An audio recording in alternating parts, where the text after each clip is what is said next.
Hey again, you're listening to the Nerd Blitz with Doom and Fitz. I'm Doom. And I'm Fitz. Oh dear. So, is that droopy or is that depressed Zero the Hutt? It was supposed to be droopy.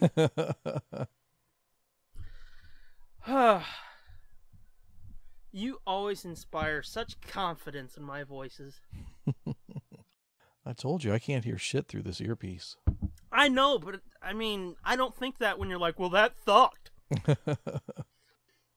So hey, fuckers, we're back with episode 28, the second episode of the second year. Volume 2, episode 2. No, we're just going to call it episode 28. Okay.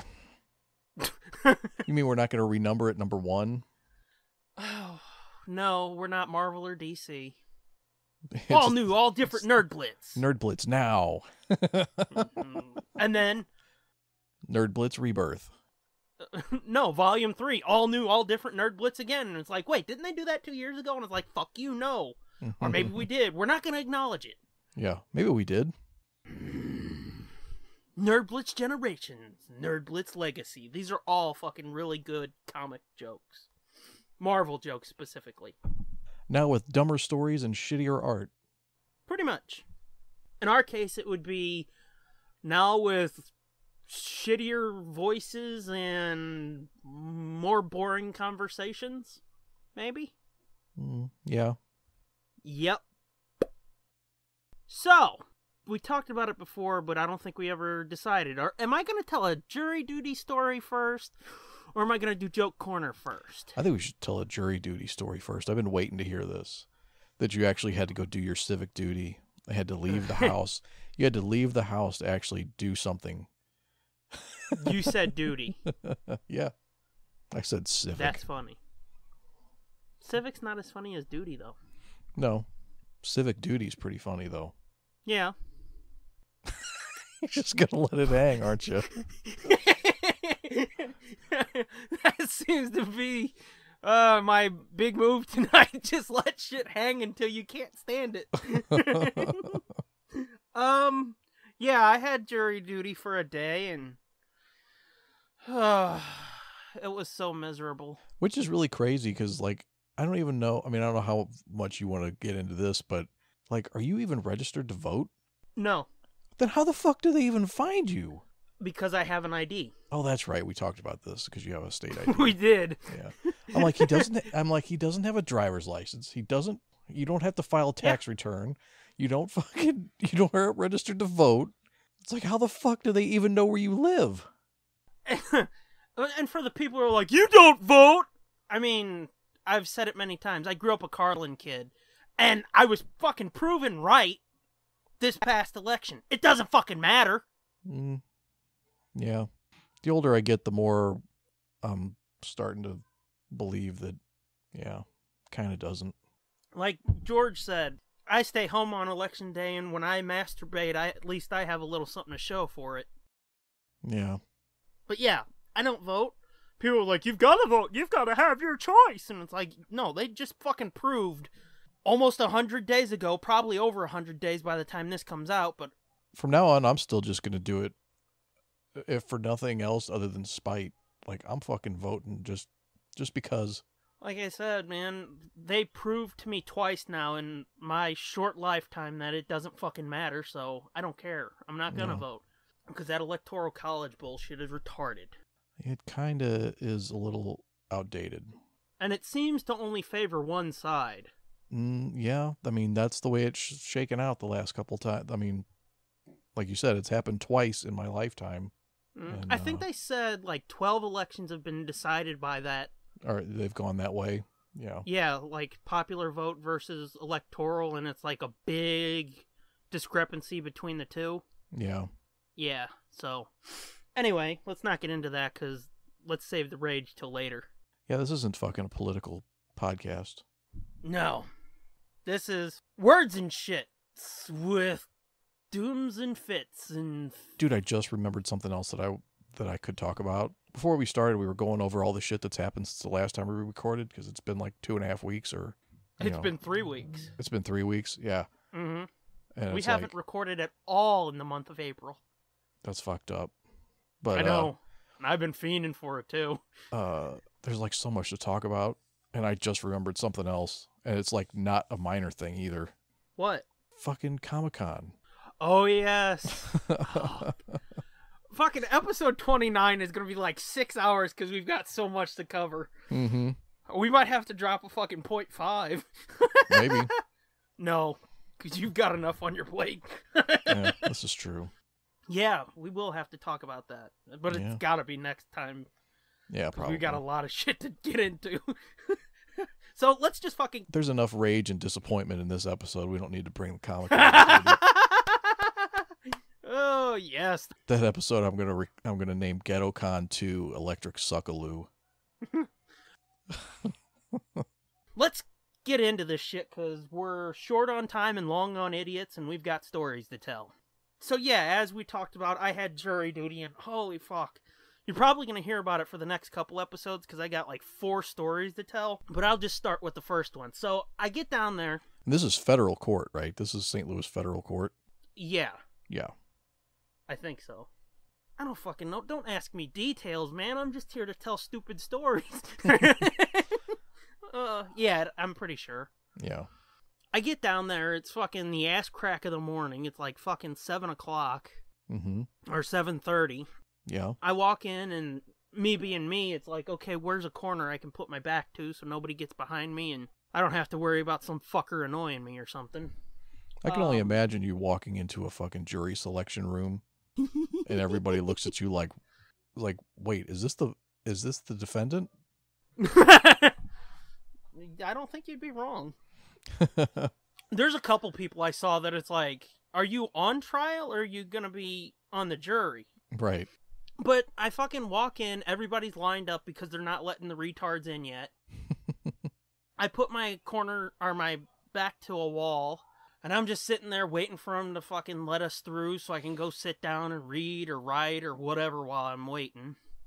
And this fucking old dude with long white hair, a sort of goatee thing, walks up to me. And he gives me a weird look. And it's like, oh God, he's going to talk to me. And of course he does. And he goes, how you doing? I was like, fine, how you? Clearly not giving a shit how he is. Yeah. And he goes, not too bad, not too bad. You ever do this before? I said, yeah, once 3 years ago. And he goes, oh, yeah, this is my first time. And he's like 65 at least. Yeah. And I went, okay. Again, no interest because I don't want to talk to this fucking dickhead. Yeah. He wants you to be his Sherpa to guide him through the jury duty process. I thought you was going to say to guide him up the mountain of gayness. It's a Zack and Miri joke for all of you. Apparently he does. And he's fucking asking me questions about it. And he goes, yeah, I'm on disability. And I went, oh yeah? And he goes, yeah, I this is my first time doing this. And I went, you said that. Mm-hmm. And he just looks at me and he's like, oh yeah, I did. And then he goes quiet. The fucking broad comes up to start breaking it down, telling us where we've got to go, what we've got to do. All of a sudden, his mouth starts running like a duck's ass, and he goes, I know you. And it's like, oh, fuck. One of these assholes. Because I went to Dollar Tree a while back, and it was when I got that first Skylanders book for your kid. Uh-huh. I was in there, and there's this fucking young kid, and he's smiling at me all creepy, got his head down, and he goes, I know you. And I was like, oh, you do you? And he goes, uh-huh. I went, okay. I don't know you. And he flicks a wad of cum on your face. I can smell your pussy. Ew. No. That's fucked up. I haven't seen that in a long time. Commentaries. No. Moving on. This fucking young kid goes, I know you. And I went, okay, I don't know you. And he goes, yeah, you do. I went, I don't think so. And he goes, yeah, huh? We went to college together. Please don't kill me. I went, I didn't go to college. He goes, yes, you did. And I did. Because, like I said, I'm holding the book that I'm going to get for your kid. And it's like, what is with these fucking assholes telling me they know shit about me that I clearly know I didn't do? Because I was thinking about you going, that's not the way to your house. And it's like, yes, it is. I know. I've lived there for 26 years. But he goes, I went to college with you. And I went, no, you didn't. I didn't go to college. And he goes, yes, you did. I went, no, I didn't. And he goes, you didn't go to, and I forget what college he named off. And I went, no, I didn't go to college. And he goes, oh, okay, that'll be 364. And he just fucking gets quiet and shit because I guess he felt like a fool. Well, because he was. Think? Yeah. So yeah, I'm having flashbacks to that when this old dude's like, I know you. And I was like, you do? And he goes, uh-huh.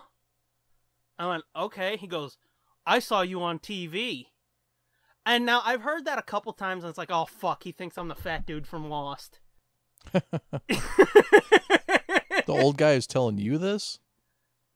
He's telling me he's seen me on TV. Oh, okay. After he's already been talking to you, then he's like, oh, I know you. Yeah. And I was like, no. And like I said, I've heard it before. I've had people tell me, like, oh, you're, what's his name? Hurley. And I feel like Asian people or black people where they're like, we don't all look alike. All this fucking fat fucks with long hair, we don't look alike. But, yeah, I've heard Hurley before. And it's like, no, I've never been to Hawaii. I'm never gonna go to Hawaii. Unless they build a bridge. But anyway, this dude goes, I've seen you on TV. And I was like, I don't think so. And I'm waiting for him to whip Hurley at me. And he goes, oh yeah, you were on Big Bang Theory. And I was like, what? He goes, yeah, I love that show. And I was wearing a Marvel shirt, or no, I was wearing my AC/DC shirt. I had on my Superman hat, and I had a messenger bag that was a Marvel messenger bag. And he looks at my hat and he goes, yeah, I love that show. And he points at my Superman hat and he goes, Marvel, I love Marvel. And it's like, clearly you do. Mm-hmm. And he goes, but yeah, you were on Big Bang Theory. And it's like, no, I wasn't. Because I've always heard you don't play into crazy people's delusions. Uh-huh. But I was like, I was never on Big Bang Theory. He goes, sure you were. I went, no, I wasn't. I've never been to California. And he goes, you haven't? I went, no. And he goes, oh, well, maybe it wasn't you. And it's like, gee, you fucking think so? I'm going to be in this building as a fucking suspect here soon because I'm about to fucking throttle this old prick. But the fucking broad's telling us where we've got to go, what we've got to do. Hang on a second. Hang on. Can I just say, I love that your going to jury duty outfit is an AC/DC t-shirt and a Superman hat. It's way to really dress it up, man. Again. Way to look mature and professional. Dude, you mistake me for somebody who gives a fuck. And I even had my vest on. Holy shit. Let's see. I think I had my Green Lantern ring, too. Because fuck this. I'm going to be miserable anyway. I might as well be fucking a little bit comfortable. Yeah. Jesus Christ. And then I've got to deal with fucking idiots like this. So anyway, the fucking broad's telling us what we got to do, and I didn't hear jack shit of what she said because fucking Mushroom Head over here's telling me I've been on Big Bang Theory. Which is like, bitch, I wish I was, because they play that fucking show all the time. You know what kind of royalties I'd be sitting on? Yeah, a little bit. Some. It's on TBS every day for like 6 hours. I mean, you're no Johnny Galecki, but... No, but my episode would probably come around every once in a while. Yeah. You get like a couple. Could probably get a better that. cell phone plan for sure. You just gotta kick a dude when he's down, don't you? But yeah, That's my first of like 4 jury duty stories. They're not funny stories. They're just stories of me in the real world being an angry fucking prick. Well, so what? I cut you off. You were going to say something else about the broad saying something. Well, it was just that the whole time she was talking, this fucking idiot's telling me I'm on Big Bang Theory. Yeah. So she shuts up and they start letting people through, you know, putting them through security and shit. Uh-huh. So I missed everything she said, so I'm like, I guess my sunglasses, and I start to take off my ring, and the fucking security guard's looking at me like, asshole, didn't you listen? You can leave your jewelry on. And I'm just like, Rrr.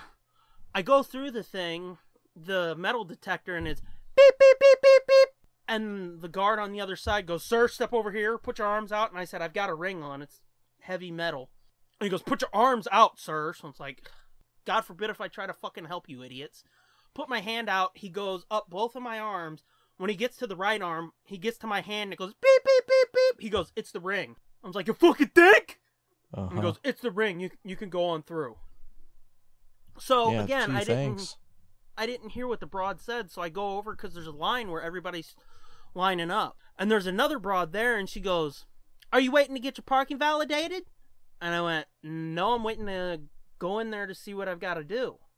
Mm-hmm. And she goes, oh, this line is just for parking validation. And that dude was standing in front of me in the line. And it's like, fuck this. So I zipped around his ass and went through, and I can hear him back there going, what's this for? It's like, nope, I'm out of here. Mm-hmm. Yeah. Then wait, Sherpa. Come back. I'm lost. Help me.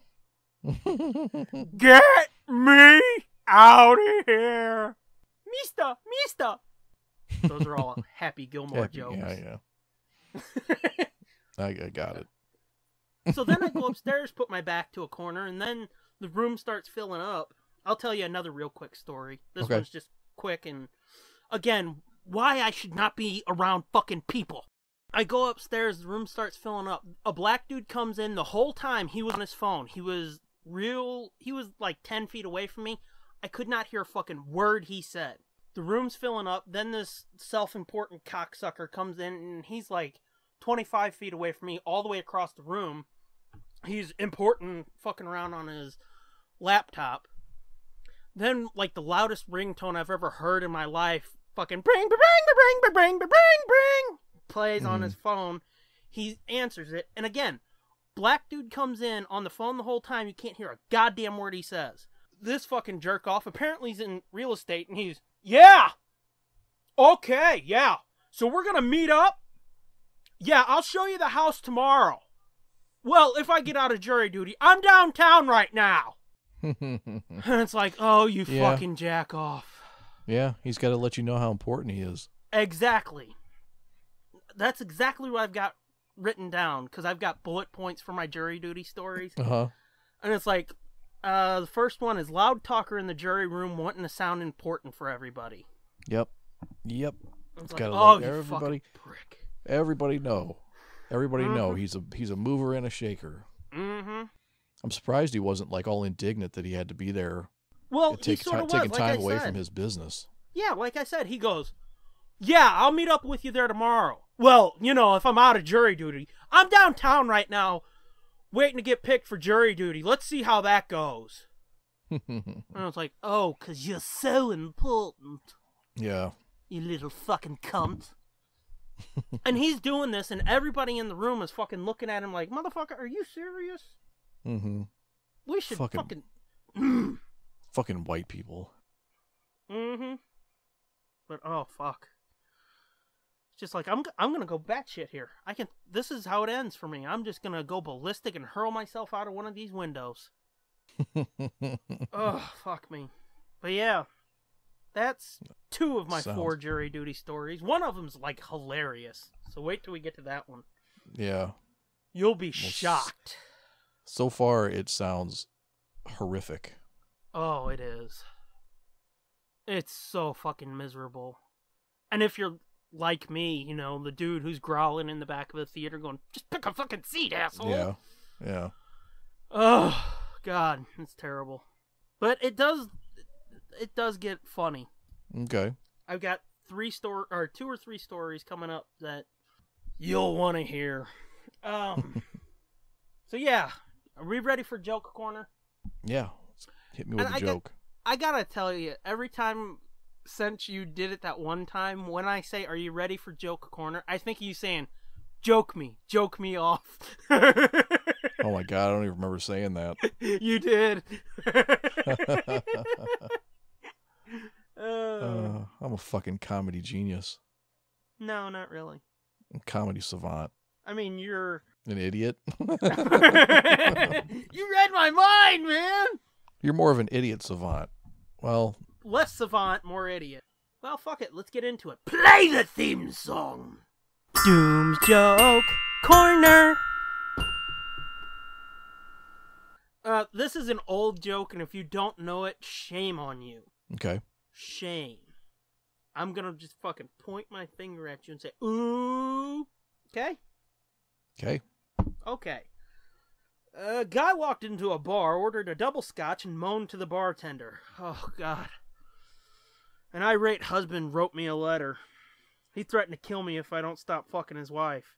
Bartender says, "Ugh, so why don't you just stop?" And he goes, "It's not that easy. He didn't sign his name." You've heard that, haven't you?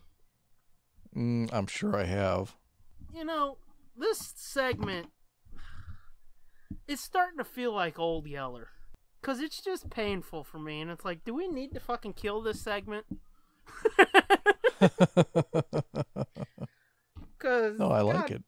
Oh, do you? Cause that was a good joke. I laughed at that joke. Barely. Well, what the fuck, dude?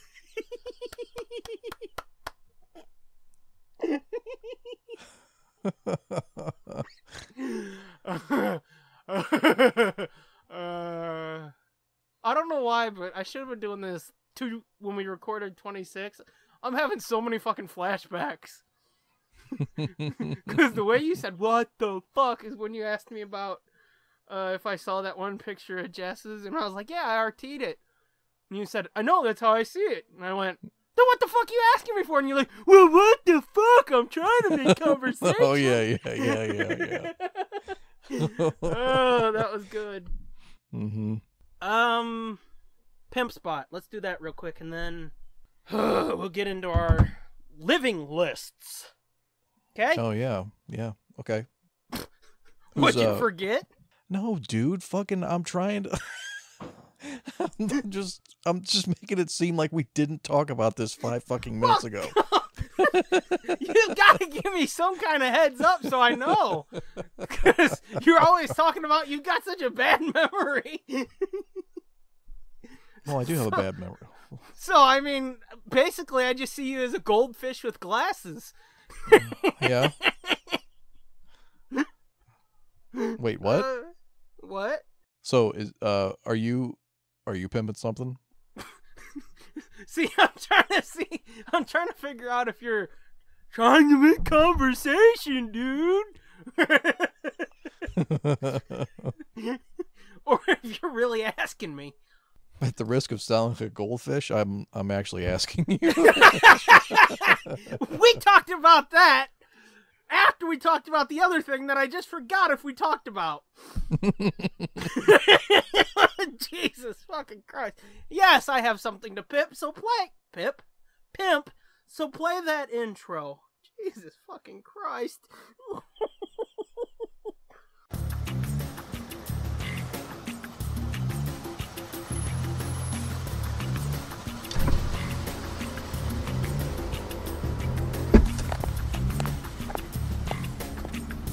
Hey, baby.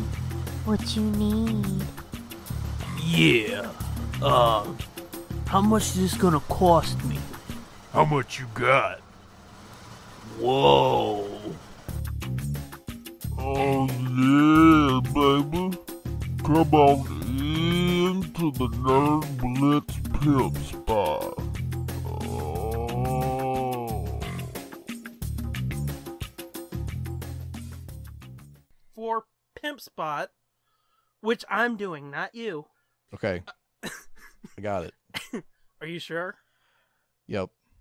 Real quick, I just wanted to pimp 3 fuckers who've been pretty cool to us in the last year and a month, I guess, at this point. Oh, okay. I remember this. I didn't realize this was your pimp spot, though. I told you it was. I know. I don't remember the pimp spot part. I knew you said you were going to do it, but I didn't know it was going to be in the actual pimp spot. And I'm cutting all this, so shut up. Oh, Christ. Pimp spot is 3 fuckers who've been cool to us. They've all got pods, so I'll just pimp their pods, basically. Marshall, Dave, and... Holly? Huh? No, that's Marshall, Will, and Holly. Sorry. Yes. Actually, I fucked up Marshall a couple times with that. Because I've called him Will and Holly. Oh. And he's like, huh? And it's like, Marshall, Will, and Holly on a routine expedition. And he's like, oh, Land of the Lost? And it's like, yeah. Yeah. But anywho. Or Jay and Silent Bob Strike Back. Yeah. Yeah. If you want to get less obscure. I don't know. That's a tough call as to which is more obscure. Well, yeah, I guess that's probably true. More recent, I should say, I guess. That's true. More contemporary. Ooh, throwing out fancy words like contemporary. Uh-huh. Ooh, how droll, dear boy. Mm-hmm. For some reason, it's not as surprising as when I make a fancy word fall out my face hole. No, probably because I say words like face hole. Mm-hmm. So anyway, Pimp Spot, we're still doing that. Almost Pimp an hour in, and we're barely even into the show yet. Yeah, 3 fuckers, they got pods. Marshall, Dave, and... Holly? No! Still not fucking Holly, you fucking fucker! Matt, Ryan, and Steve? Dave has Cult of Dave pod.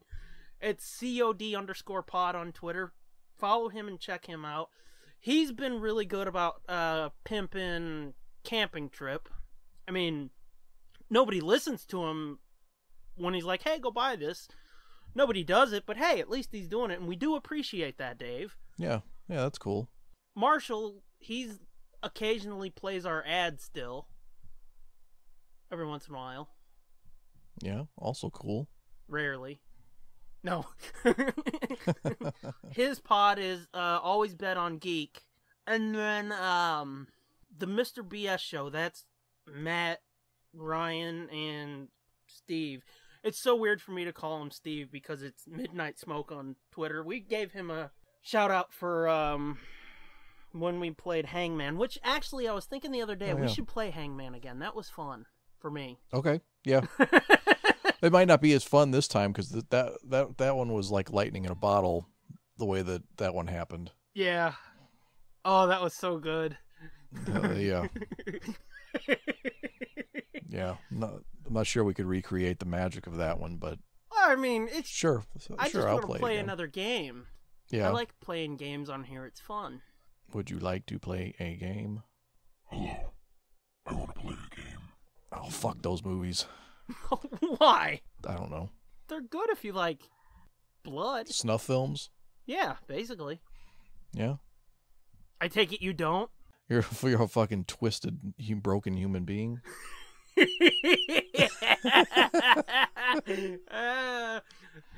last three days or so, I've heard that a lot. Yeah. People are like, dude, you've got a darkness. I thought you were going to say, the last dude that said that to me. The last dude who said that to me's got about 6 inches of dirt on him in my neighbor's backyard. Care to find out where? But anyway, let's get back on track with Pimp Spot. I called it early on when we started doing this segment. Every time we do it, we're going to get off course. Yeah. But the Mr. BS show, it's at the Mr. BS show, at Potato Punches. I should have looked up his handle and written it down, but it's either 21 or 71, and then it's Midnight Smoke 1.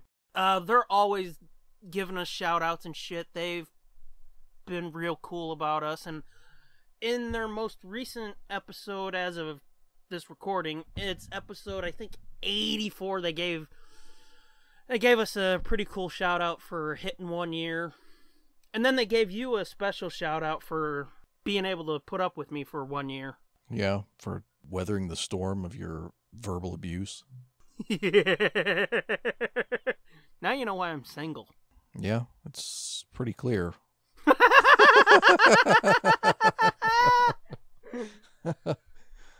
Yes. Many mysteries have been unraveled. In the last year, the more I get to know you. Is that why we haven't recorded in a month? Like, I need a break for sanity's sake. My therapist says it's not so good for me to hang out with you anymore. My mommy says I'm not allowed to play with you.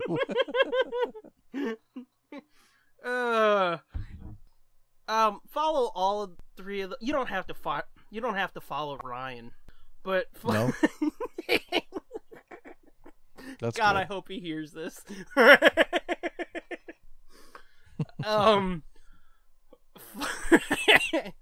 Follow Dave at COD_pod.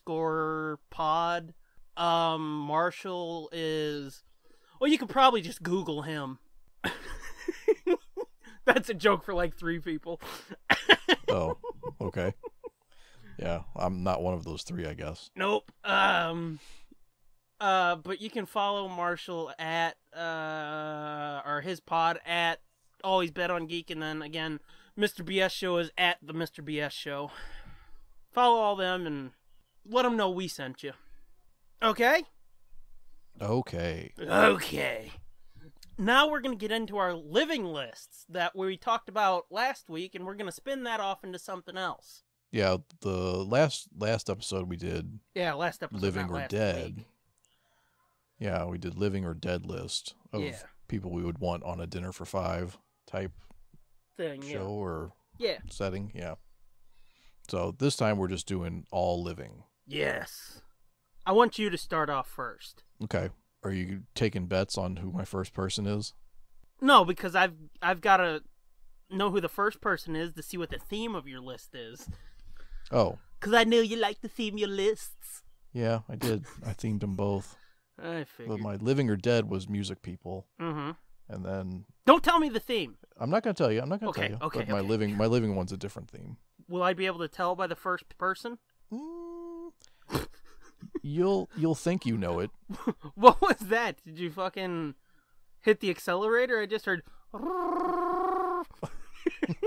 No. Okay. Hit me with your best shot.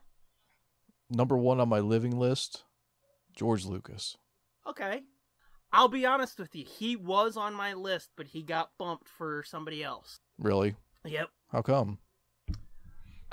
Just because the somebody else is more important to me, personally. Oh, okay. I mean, do we really have to go into why you would want to talk to George Lucas? It should be pretty obvious. That's what I'm saying. But, It's not like I don't want you to give a reason, but it's like, come on, fucking... We've spent a year talking about Star Wars. Yeah. I don't think we really need to be like, well, he did this low-budget movie once back in 1977. Yeah. I mean, besides my parents, probably like person who changed the course of my life, probably. Well, I mean, your parents didn't change the course of your life. They gave you life. Yeah. I mean, influenced my life, I guess. Okay, well, that's different than change the course. Okay. Are there any more hairs you'd like to split? I'm just having fun being a little pedantic. I see. As I've said many times, I'm just trying to make myself laugh here, man. But yeah, George Lucas, I mean, like I said, he was on my list, so I can't be like, what the fuck would you pick him for? Speaking of George Lucas, did you hear that people are starting to compare James Gunn to George Lucas? I saw some articles say that he was Marvel's George Lucas. Yeah, he's the George Lucas of the MCU. I mean, I don't... Hang up, fucking cocksucker! What? My brother keeps calling. Oh. Sorry, that was not aimed at you at all. Well, I couldn't even tell what you said. It was just like an angry outburst, and I'm in the middle of talking, and I'm like, wait, what? What did I say? That would have been funny as hell if you would have just went, boop! Sorry, go ahead. Jesus Christ. I forget what I was even saying. Oh, the James Gunn thing. Yeah. I saw that, and I was like, what? Mm-hmm. I mean, I don't know where they're getting that comparison from. No, because it's not like fucking... He's been the architect of the MCU. Yeah, I know. He didn't, like, shit the MCU out. No. I mean, if you're going to call anybody the George Lucas, I would call it Jon Favreau. Yeah. Yeah, or Kevin Feige or whoever. Yeah. Whoever's, like, the actual overseer of... But, I mean, the George Lucas of the MCU is Stan Lee. Yeah. For sure. I mean... And George Lucas is the Stan Lee of sci-fi. Mm-hmm. See how that works? Yeah. They've both given him credit, especially Steven Spielberg. Oh, yeah. I remember hearing Spielberg do it a lot. Yeah. I mean, I know George has too, but Spielberg I distinctly remember. Yeah. Anyway, yeah, George Lucas, my first guy. Yeah, I totally see that. I would shit if I had dinner with him. One-on-one or with 4 other people. Doesn't matter. Yeah, it doesn't matter. You'd be fucking... Oh my God, you did a Star Wars one time and I made so happy. Mm-hmm. I love you, George Lucas. Would you sign my poster? Would you sign my ass so I can get it tattooed? I love you, George Lucas. Can you tell Melody you want to marry me? What do you mean restraining order? I like your new baby. Oh, that's creepy. Oh, God, that's fucked up. But yeah, George, I totally get. Mm-hmm. As we know, 3 of mine are the same as last time, but I'll save 2 of them for later and just say once again Kev Smith, because I mean, come on, Kev Smith. Okay, I could see that. Mm-hmm. It's like George Lucas. You don't have to explain it. It's fucking right. Self-evident. We're doing a podcast right now. Number 2 for you. Stephen King. Huh. Now I'm trying to figure out what your theme is. It's kind of a broad theme. Yeah, I'm wondering if it's writers. Yeah, you'll think that for 1 or 2 more entries. Or is it like architects of universes? Sorta. Oh, Jesus Christ. It's more like just creatives. Oh, well, Artists and creators. That's basically what both of mine have been in a way. But I mean like pop culture. Well, yeah. I didn't think you were going to throw in fucking Warhol. No. Even though he's dead. I know. But anyway, why Stephen King? I just want to know your reasoning. I just think he's interesting to listen to. He's obviously a good storyteller, and I like listening to him talk. Like a lot of his books had an effect on me when I was younger. I haven't read really hardly any of his newer stuff, but prime time was like 15 to 21 when I was real hardcore into Stephen King. Yeah. And just a lot of his books, They touched you in a special way. Uh-huh. Yeah. They did. Why don't you show us on the doll where Stephen King's books touched you? That trailer for It that came out a few weeks ago. I forgot to watch that. Oh. You told me. Now you're throttled again? Yeah, you told me when you get unthrottled, watch that. I was like, okay, remind me. No, I forgot. Yeah. But watching that trailer made me remember like how good that book was, and that made me think about all the books that I read of his around that time. Mm-hmm.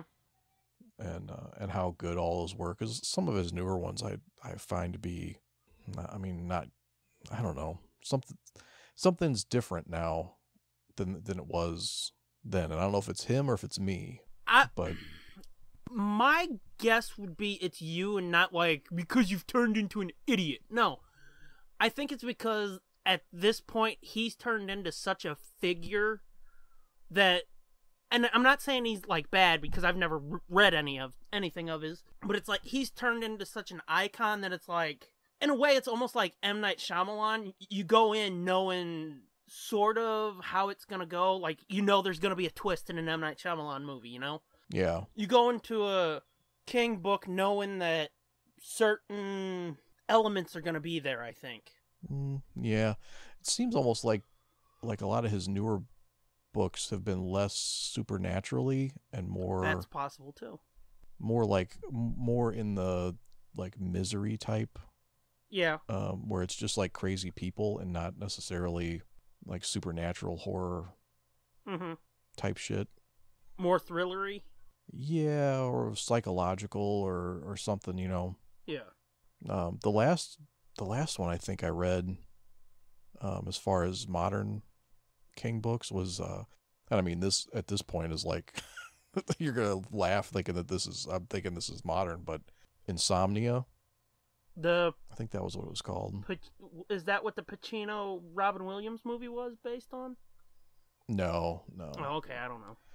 No, this one this one was pretty good though. It was kind of the first one where I saw like a lot of crossover because he started doing like world crossovers like within his own universe, you know, like yeah.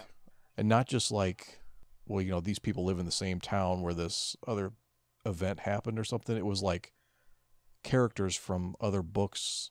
I don't know. It was like events in one book started like retroactively having an effect on a book that happened already. Yeah. Oh, I've heard that like all of his shit recently, he's sort of started tying it all together in a big bad way. Oh yeah. I mean, if you read the Dark Tower series, it didn't start out that way, Yeah. but by the end, yeah, it was pretty fucking ballsy the way he did it. The final Dark Tower book, yeah, it's pretty fucking, like, it's epic brass ballness, I thought. I couldn't believe what I was reading when I read that book. Dark Tower and The Stand always have sounded like really fucking good to me. Yeah, The Stand was really good too, but that's another one where, like, he's a victim of his live action, or his live adaptations, like his film and TV adaptations. He's a victim of those because they really like fucking neuter those books. Yeah, I've heard that a lot too. Like the Stand is fucking garbage. That TV series, the miniseries, and I think didn't they just redo The Stand again? I think they're putting out a movie, aren't they? Is that what it is? I think so, yeah. But that miniseries was fucking garbage. Like the cast was shit, and it just didn't feel right. It didn't feel like the book to me at all, really. So that's like kind of like colored my view of the book. Yeah. But if I went back and read the book, it would probably be, you know, way better than I remember it. Because I remember it being good, and then I remember it being like shitty because I watched the miniseries, and I'm like, well, this wasn't that fucking good. Real quick, I just wanted to let you know, Insomnia came out in September of 1994. Holy shit. Well, I don't think I read it until, I want to say like 99 or 2000. Jinkies. I only know that because I got this book at the dollar store, A Brief Guide to Stephen King, Contemporary Master of Suspense and Horror by Paul Simpson. That's fucked up. But that was a pretty good book, though. It was about an old guy that had just lost his wife. It looks, if I read it right, there was something about a retired detective. Was he a detective? I can't remember. That could be. But he was like living by himself, and he started not being able to sleep. Yeah. And then he started seeing shit. Like he could see like people's life forces, kind of. Like hyper reality. their life. Everyone has a balloon aura. Right. Yeah, you could see their auras. But when it turns black, they're headed for death. Right. That's fucked up. Right. So he can see when people are about to die, and then at some point he starts being able to see like these creatures that are following people, and then when their balloons turn black, they like have these giant scissors, and they reach up and they cut the balloon from them, and that's when they die. Oh, nice. It was really fucked up. Yeah, it was really fucked up sounding. He's got a thing for creepy balloons, doesn't he? I guess.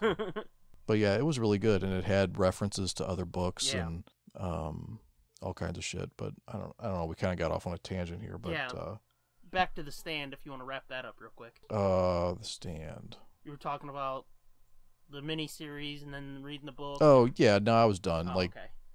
You know, I was just, my point was like his books, I think, suffer like sometimes people forget.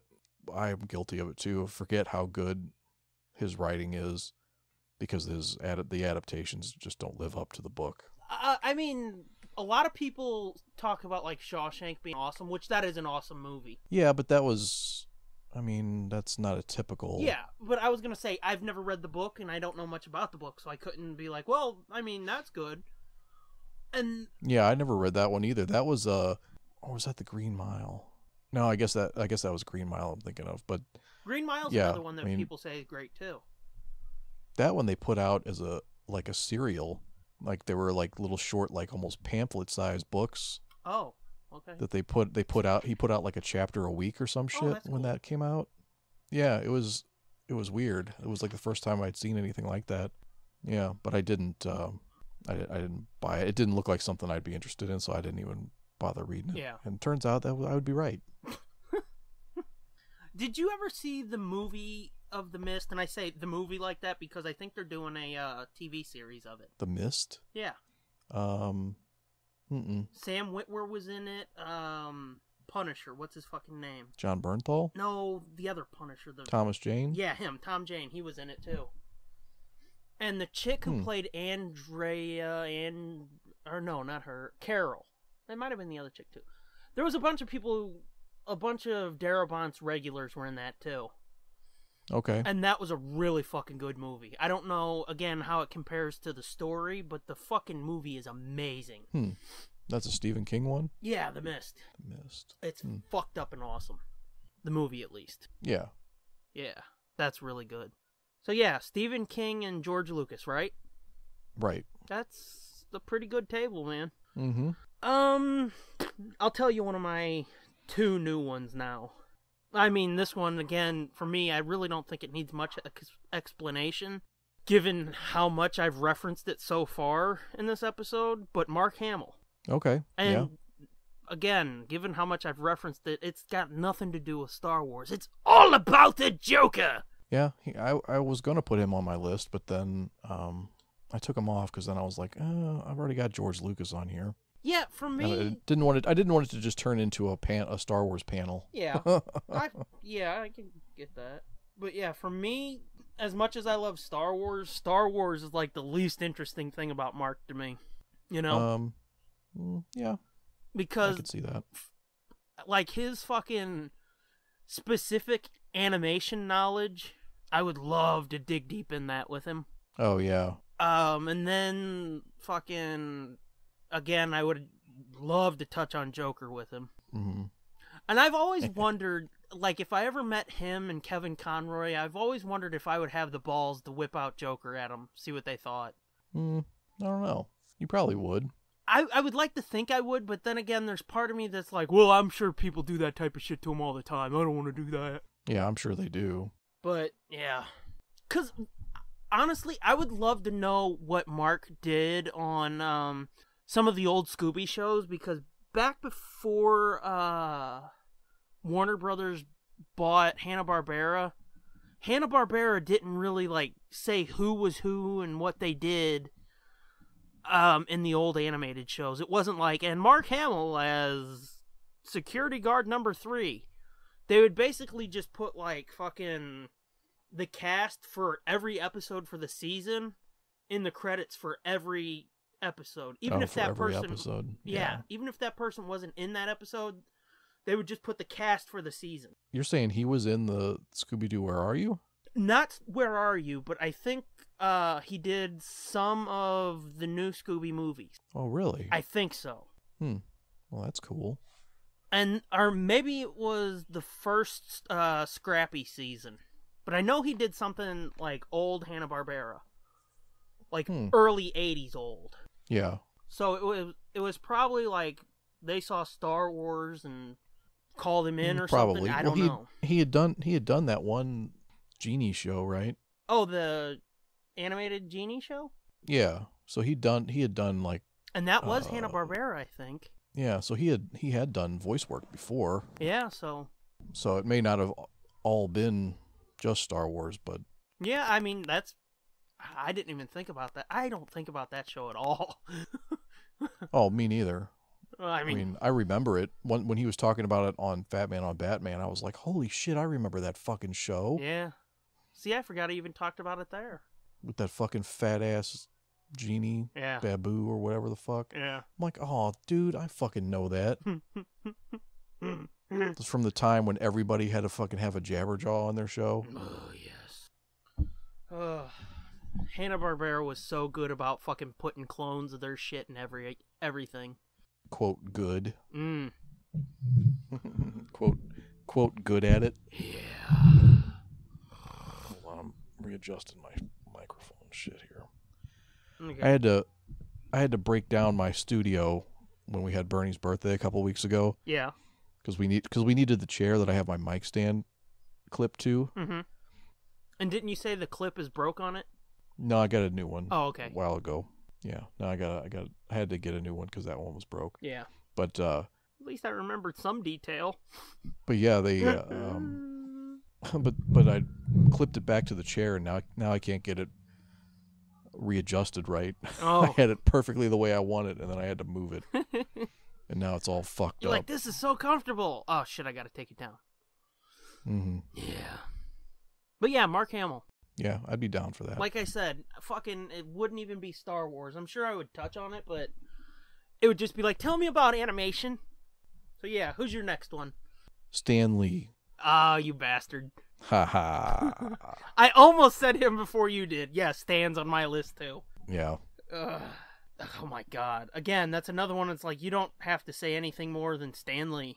Yeah. It doesn't need a whole lot of explanation. Yeah. But I'd like to see a conversation between George Lucas and Stan Lee. Oh my god, yes. I mean, that would be fucking And even Nerdvana. Stephen King, the three people on my list right now. Mm-hmm. I would love to see them have a conversation. Speaking of Stan Lee, did you ever see that? Because you know Stephen King read fucking comic books too. Oh, he had to have, yeah. When he was a kid. Ain't So no I'm way sure, you fucking I'm create sure. your own prose universe and be like, comic books, those are for retards and babies. Mm-hmm. Yeah, Yes. So to listen to all three of them have a conversation. Mm-hmm. You'd be like, fucking, I don't have to ask a goddamn question. Just talk. Right. Talk amongst yourselves. But speaking of Stan Lee, because, again, he's on my list, too. Do you have or have you seen that Stan Lee's Mutants, Monsters, and Marvels DVD he did with Kevin? No. That was on Netflix for a long time, and I never got around to watching it. Oh, my God. Seeing Stan Lee and Kevin Smith just sit and bullshit about Marvel, it's fucking wonderful.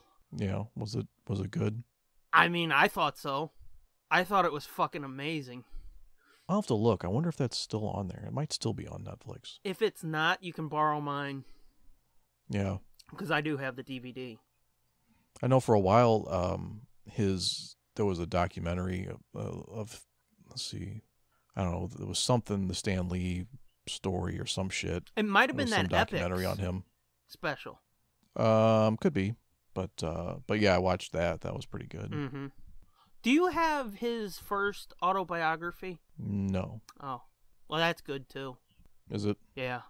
I looked at I was looking for an autobiography of his, or for him, you know. Yeah. And the only one I saw was like one that was like a comic book or some shit. Yeah, that's a recent one. It's a graphic novel autobiography. Yeah, and I was like, yeah, I don't want that. I want a I fucking would actual love book. that.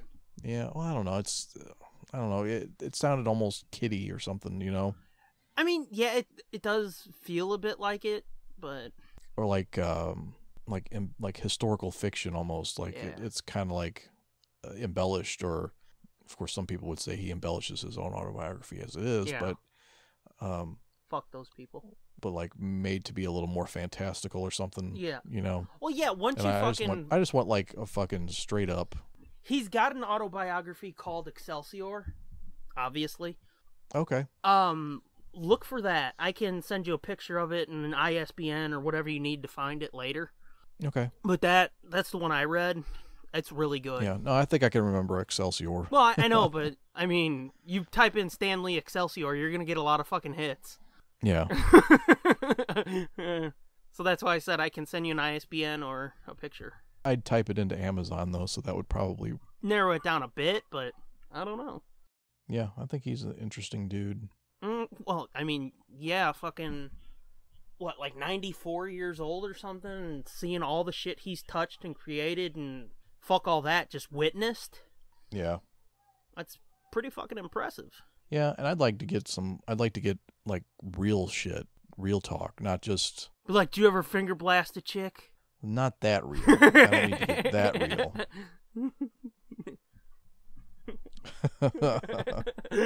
Oh no, there it is. Excelsior, The Amazing Life of Stan Lee. Oh, you found it. Yep. I feels weird. We've both been talking, or while the other one's been talking tonight, we've both turned around and did a little research. Mm-hmm. But I would want to get like not just the character of Stan Lee, but I'd like to get his real shit, like real stories, like real talk, not just oh, you know, everybody was fine, you know. Yeah, not oh, the fucking, he was a great come guy. here, true believer, yeah. I've got a story for you. Yeah, I'm like, tell me some real shit. Drop all that. What happened with Kirby? Yeah. So, is it my turn again since I stole one of yours? Yeah. Since we sort of both jointly talked about Stan, and I heard my voice go, right there. Yeah. Since we jointly, oh boy. Okay, so here's one you aren't going to see coming.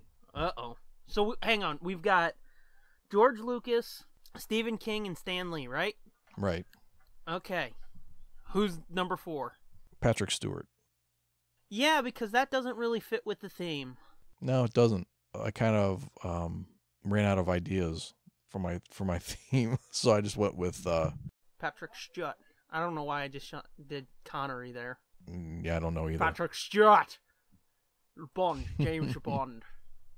It's okay to smack a bitch when she gets lippy. Jesus.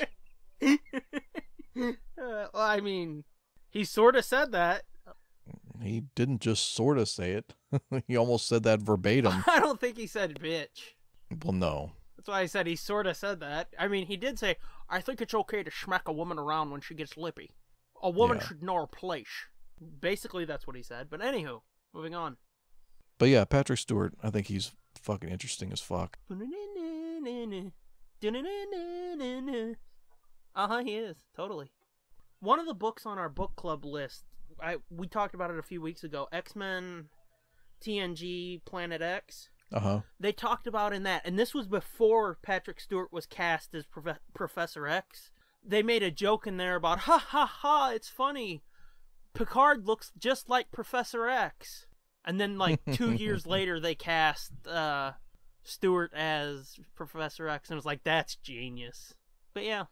I mean, do you want to go into detail about why you'd like to talk to him, or just leave it as fucking Picard and Professor X? No, I think he's had like a kind of an interesting. I mean, he's got some shit to talk about. He had like a shitty life growing up. Yeah. Like I think he had a real abusive dad. Oh, nice. So I think he's got like some real interesting stories to tell. Tell me about the time you had to pick your own Switch. No, I think it was a few levels above that. Oh. Tell me about the time you got a pan through at your head. Yeah. Tell me about the time your dad beat the shit out of your mom in front of you. Yeah, there we go. No, I just think I find him to be very interesting, flamboyant, even. Mm-hmm. Oh, I mean, he is British. Right. Yeah. So, who's next on your list? Well, real quick about Patrick Stewart. One thing I would love to ask him about, he was on a British talk show a few years ago, and it's one of the funniest fucking Patrick Stewart stories I've ever heard. And, like, he was talking about it and even making fun of how boring the story was.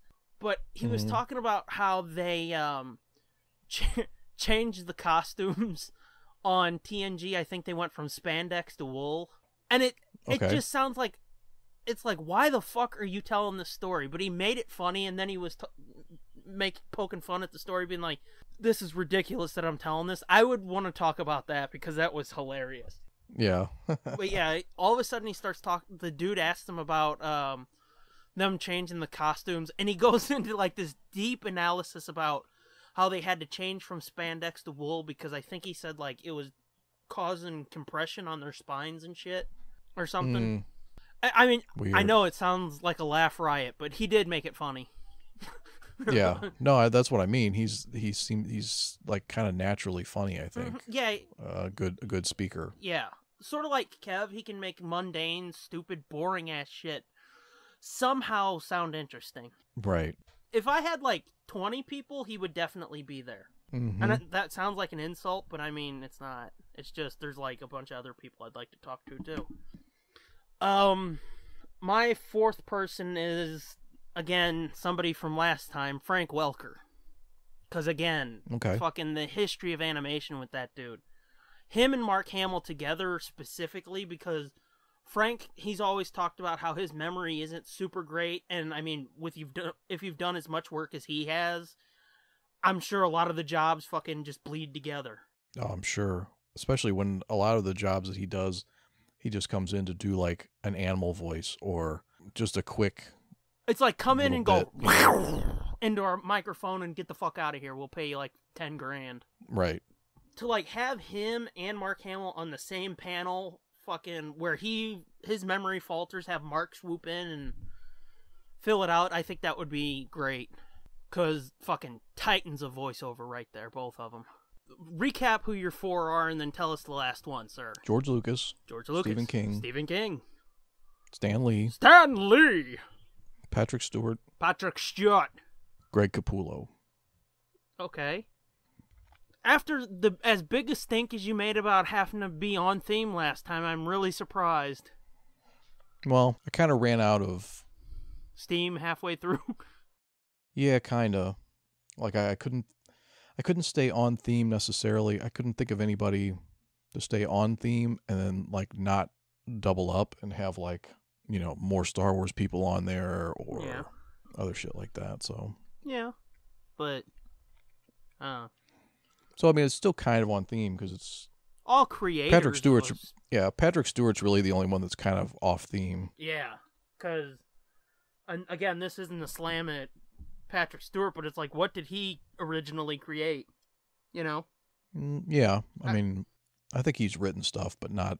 He's not. I mean, he's a performer. He's an actor. Yeah, and as a fucking voice actor, I'm not being like, what a putz. No, it's just a different. Yeah, it's just a different skill, different type of artistry, if you will. Right. So Capullo, that's the Batman guy, artist. Yeah, artist. Yeah. Okay. And I mean, I've heard him. I've met him a couple times, and I've heard him on podcasts, and he's just interesting. I think he would be an interesting person to have at the table. Yeah. My idea was kind of like this would be like a not like a writer's workshop or a creator's workshop or whatever, but like, you know what I mean, like shop talk, like. I mean, basically like the music one, where it's like just tell stories about your craft. Right. Yeah, I get that. Yeah, and he's one of my more favorite artists, I think. Mm-hmm. So I mean, obviously, Kirby's dead, Jim Apparo's dead. A lot of the artisty type people I would have would be dead. I mean, you know, aren't around anymore. Like, what's his name? What'd he do? Maybe I can help. God damn it! Why can't I think of it? He did a lot of stuff. He did that doesn't help. the first issues of like the Wolverine solo series in '88. Fuck, I don't know. John Buscema. Oh, okay, yeah. Like he's dead. Like there's so many good artists that I would like to have at this table, but didn't Joe Simon just die? I think that might be true. Yeah, I think it was just after one of the Cat movies. You know, I would have picked somebody like a Neil Adams or something. You know who would be a great artist to have on a panel who's still alive? I mean, you would have to drag him by the hair. Ditko? Exactly, Ditko. Yeah, that would never happen. But you could not have him and Stan in the same place. No. But, yeah. Plus, personality-wise, I don't know that he would be all that great of a... I don't know. Conversationalist? I've heard that he writes like really great letters if you write to him. Oh, really? Yeah, and sometimes he includes original art. Like he'll scribble out a quick sketch of something for you. But yeah, I've heard he's like a great letter writer. If he replies. Right. So I was just like, it would be cool to have somebody, not a writer, but like an artistic creator. Yeah, there. you really So- do have a good appreciation for artists. I mean, Like, I think so. drawing Like, artists. yeah.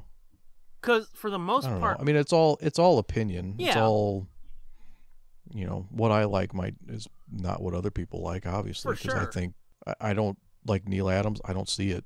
Like, I don't get it. yeah.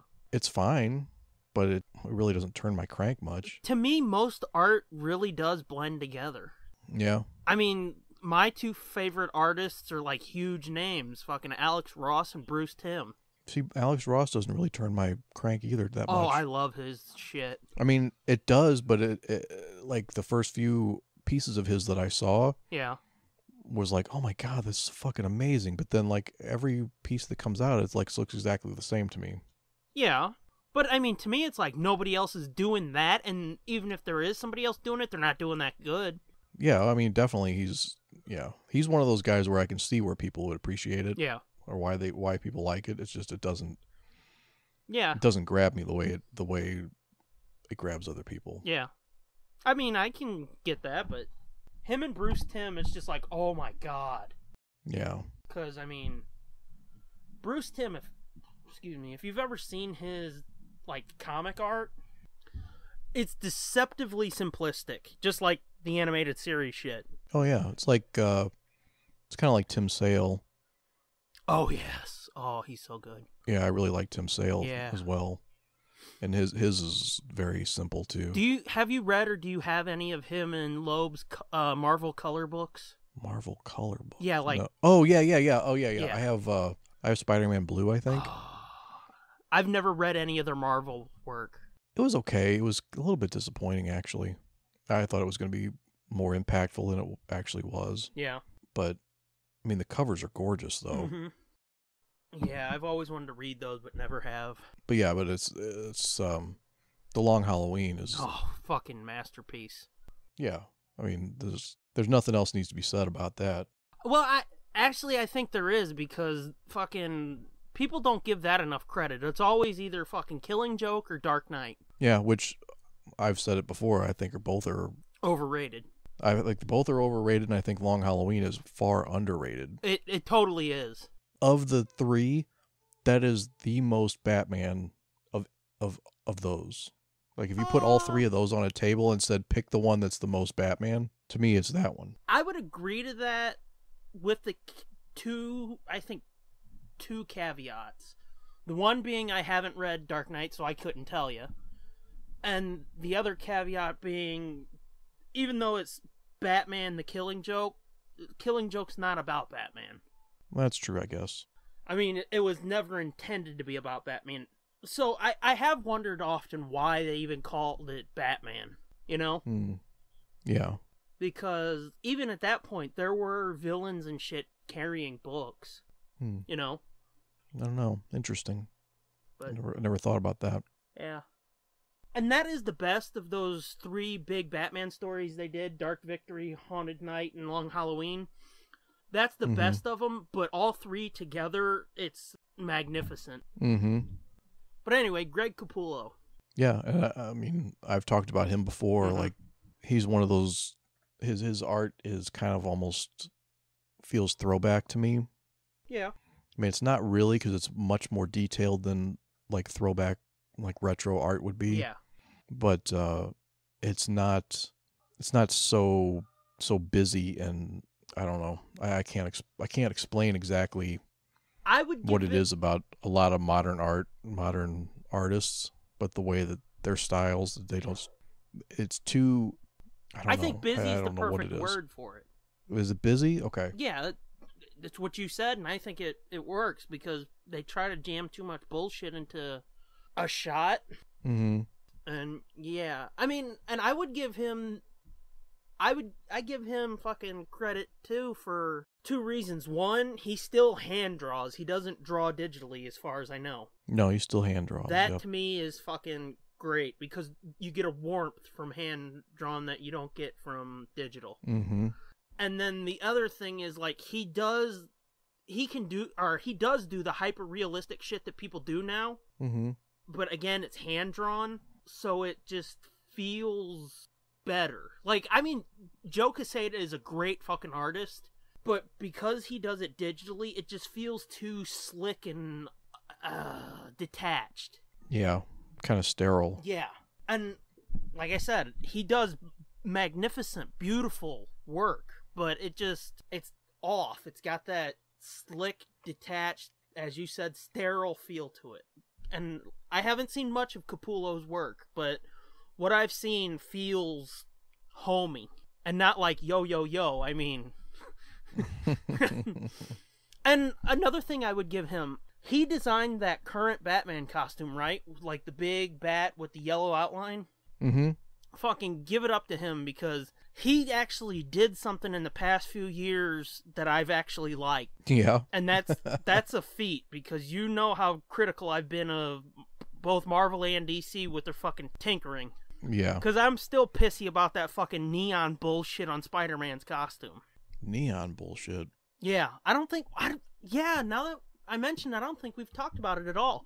His chest insignia's got this neon glow to it now. Neon black? No. No. It's like a neon green. So it's black with a green glow around it? Yeah, like a bluish green Why? glow coming off of the spider. Well, that's fucking weird. Yeah, I don't know if there's an What's the explanation for that? I was just going to say, Yeah. I don't know if there's an explanation for it, because I haven't read it. But that one issue of Spider-Man that you got and you gave to me because you're like, this fucking bullshit, try this. And I was like, I mean, it's alright, but I prefer Iron Spidey when he's, wearing the costume and not being Tony Stark. Mm-hmm. Yeah, he had it in that too, so I guess that just went right over your head because you were just like, what the fuck? Yeah. No, I didn't even finish that book. Yeah, you told me. Capullo actually did something that I was like, holy shit, that is such a great idea. Yeah. I think that's one of the things you said about other artists, is like they try to cram too much shit into the shot. Mm-hmm. And I think that is like one of his strengths, is the way he positions people and the way he sets the scene, or the way he frames a scene. Yeah. I think he does really well at that. Again, I haven't read anything that he's done, but I've seen like people post covers or pictures of panels, and yeah, Mhm. his shit looks pretty fucking good. Mm-hmm. I would like to read or look at more of his work before I would talk to him, but yeah, I could see why you would want to talk to him. Yeah. Have you listened to those episodes of Fat Man that he was on? Oh, yeah. With Snyder?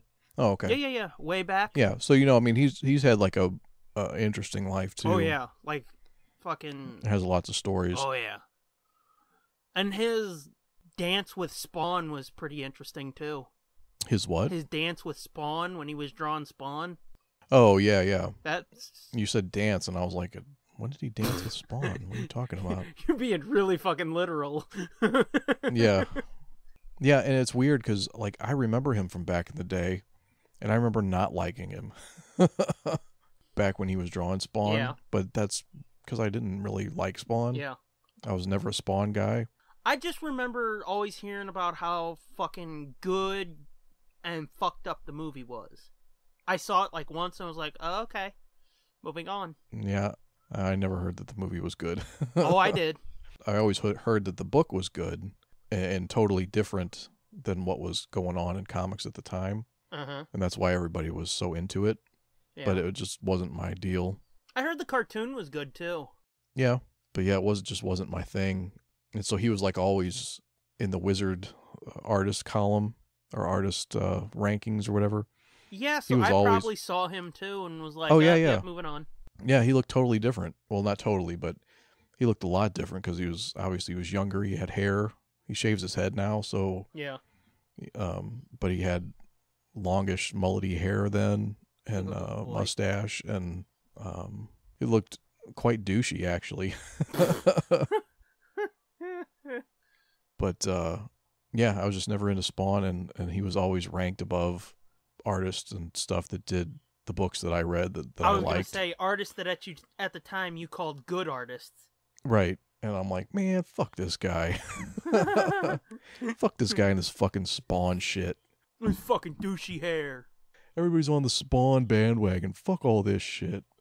Oh, that's funny. Yeah. So that's your list, right? Yep.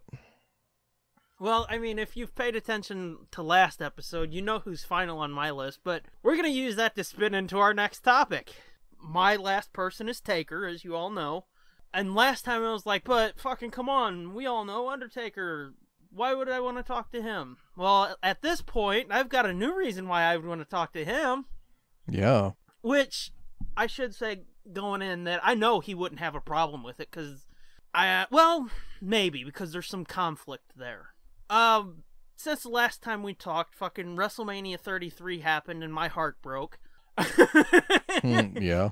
As Taker seemingly retired, people are like, well, is he though? And it's like, I think he pretty much made it clear. Yeah, I don't think he's the kind of guy that would do that and then come back from that. Mm-hmm, yeah. It seems like too much of a ceremonial thing to be like, in fucking next week on Raw, The Undertaker's back. Right. And besides, the motherfucker just had a hip replacement, if I remember right. So I'm pretty sure he's fucking done. But I'll mention the conflict real quick. Apparently, there was a bit of heat between him and Vince because for the last couple years, Taker's wanted to face Cena at Mania. Oh, really? Yeah, and apparently he wanted his final match to be against Cena. Mm. I think he was supposed to face Cena last year, but Cena was hurt. Okay. So he had that bullshit with Shane, which I'll get back to that. And then the rumors I've heard is that he was supposed to face Cena this year, or he wanted to face Cena this year, and Vince told him, nah, you don't need to do that. We need you to help us build up this guy. Oh, is that what it was? Yeah. Wow. Which, I mean, I can understand that because Roman is basically despised by most of the people who watch. But Vince is still trying to push him. But yeah, apparently Vince told him, no, we're going to have you face Roman. And Taker, the fucking dutiful soldier, was like, all right, boss, let's do this. So that's why that happened. Oh. Which, did you ever watch the full match? Not all the way through. I skipped through it. Yeah, that's what you said. Yeah. It was not a good match. Yeah, that's what you said. Like, the parts I saw, it seemed fine. I mean, but yeah, you said he dropped him a couple times. Yeah, it was sort of... In a way, it seemed like they were trying to make it seem like, you know, Roman was trying to put down the old man, just put him out of his misery in a way. Yeah. And this goes back to what I think I teased earlier when I said the last few years, since WrestleMania 30, basically, Taker the character hasn't been treated all that well, I don't think. Mm-hmm. Because I think I said this a few episodes ago when we sort of talked about this. I felt that once he lost the streak, he should have been done. They had made a big deal a couple times that, you know, about him saying, when I lose the streak, that's when I disappear. Well, he lost the fucking streak and kept going. And if he had quit at 30, again, I would have been fucking heartbroken about it, but, you know, at least he went out semi-decently. His match with Bray Wyatt, I didn't see any of that, but I heard it was good, and people complained that he came in after losing to Lesnar and squashed Bray and killed all of his momentum, and then, like I said, last year with Shane, that made no sense whatsoever, because they made a big deal about Shane he's gonna take over the company, or he's gonna be in charge, or something like that. Jesus Christ, he's been taking over the company for 20 fucking years. Shane? Yeah. No, he left for like 10 years. He left? Mm-hmm. I think he was working for some golf company or an MMA company or something. Oh, I didn't know. I thought he'd been with them the whole time. It's Stephanie and Triple H have been taking over for 20 years. Oh, okay. Because I'm like, dude, he was doing this same shit in like 2000. Yeah. Well, that was mixed in with the WCW shit, and that made more sense then. Because that whole storyline was that Shane kind of fucked Vince over and bought WCW out from under Vince when Vince thought he had sent Shane to seal the deal for him, and Shane kind of just snuck in and was like, fuck that, I'm buying this shit. and we're going to take him on. Oh, yeah, I kind of remember that now. So that made sense, but this was like, Shane's back, the prodigal son has returned. And the whole story of the match, I think, was that if Shane won, he got control of Raw, Mm-hmm. and then he lost. They didn't really mention Taker anymore, and then all of a sudden he's in charge of SmackDown. And it's like, so what was the fucking point of this match if you're just going to give him control anyway? Well, but he didn't get control of Raw. Exactly. he got control of the other show. Yeah, it makes Taker look so fucking weak and useless. You know? A dude who they've spent 25 years building up as this fucking huge supernatural monster. And then we come to this year where, again, I'm like 99% sure it's Taker's last match, and they didn't sort of make much of a big deal about it, which feels wrong to me. Yeah. Because, I mean, a dude gives you 27 years. It's sort of like the fucking stories you hear all the time of a dude who's like, I worked in that fucking factory for 30 years. They fucking replaced me with a robot, gave me a gold watch, and told me fucking, thanks, get out. It's sort of how it feels to me.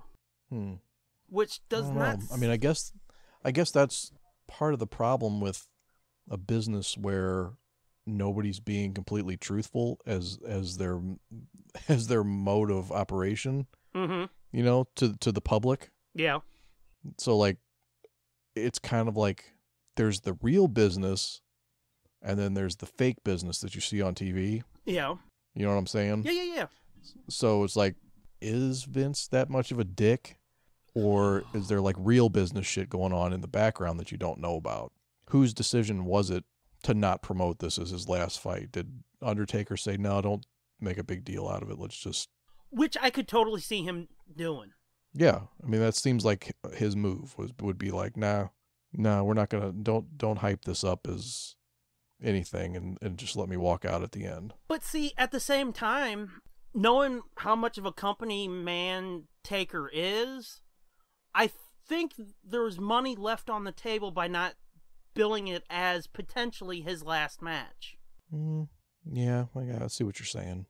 But another little fucking twist to it, though, is they made sort of hints in the build-up that it could be his last match.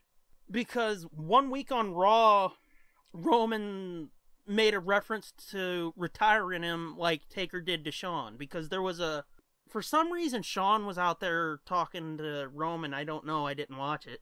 But Roman told him something like, he retired you, now I'm going to retire him. And that was basically it, as far as it's going to be his last match. It's not like it was, pushed or anything. They just made that one mention of it, and that was it.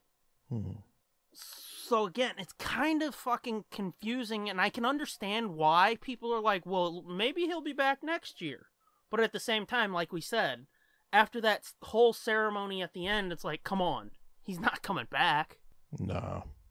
And I think I sent you that article where they said him taking off the hat, coat, and gloves was symbolic of them retiring the Undertaker character. Didn't I send that to you?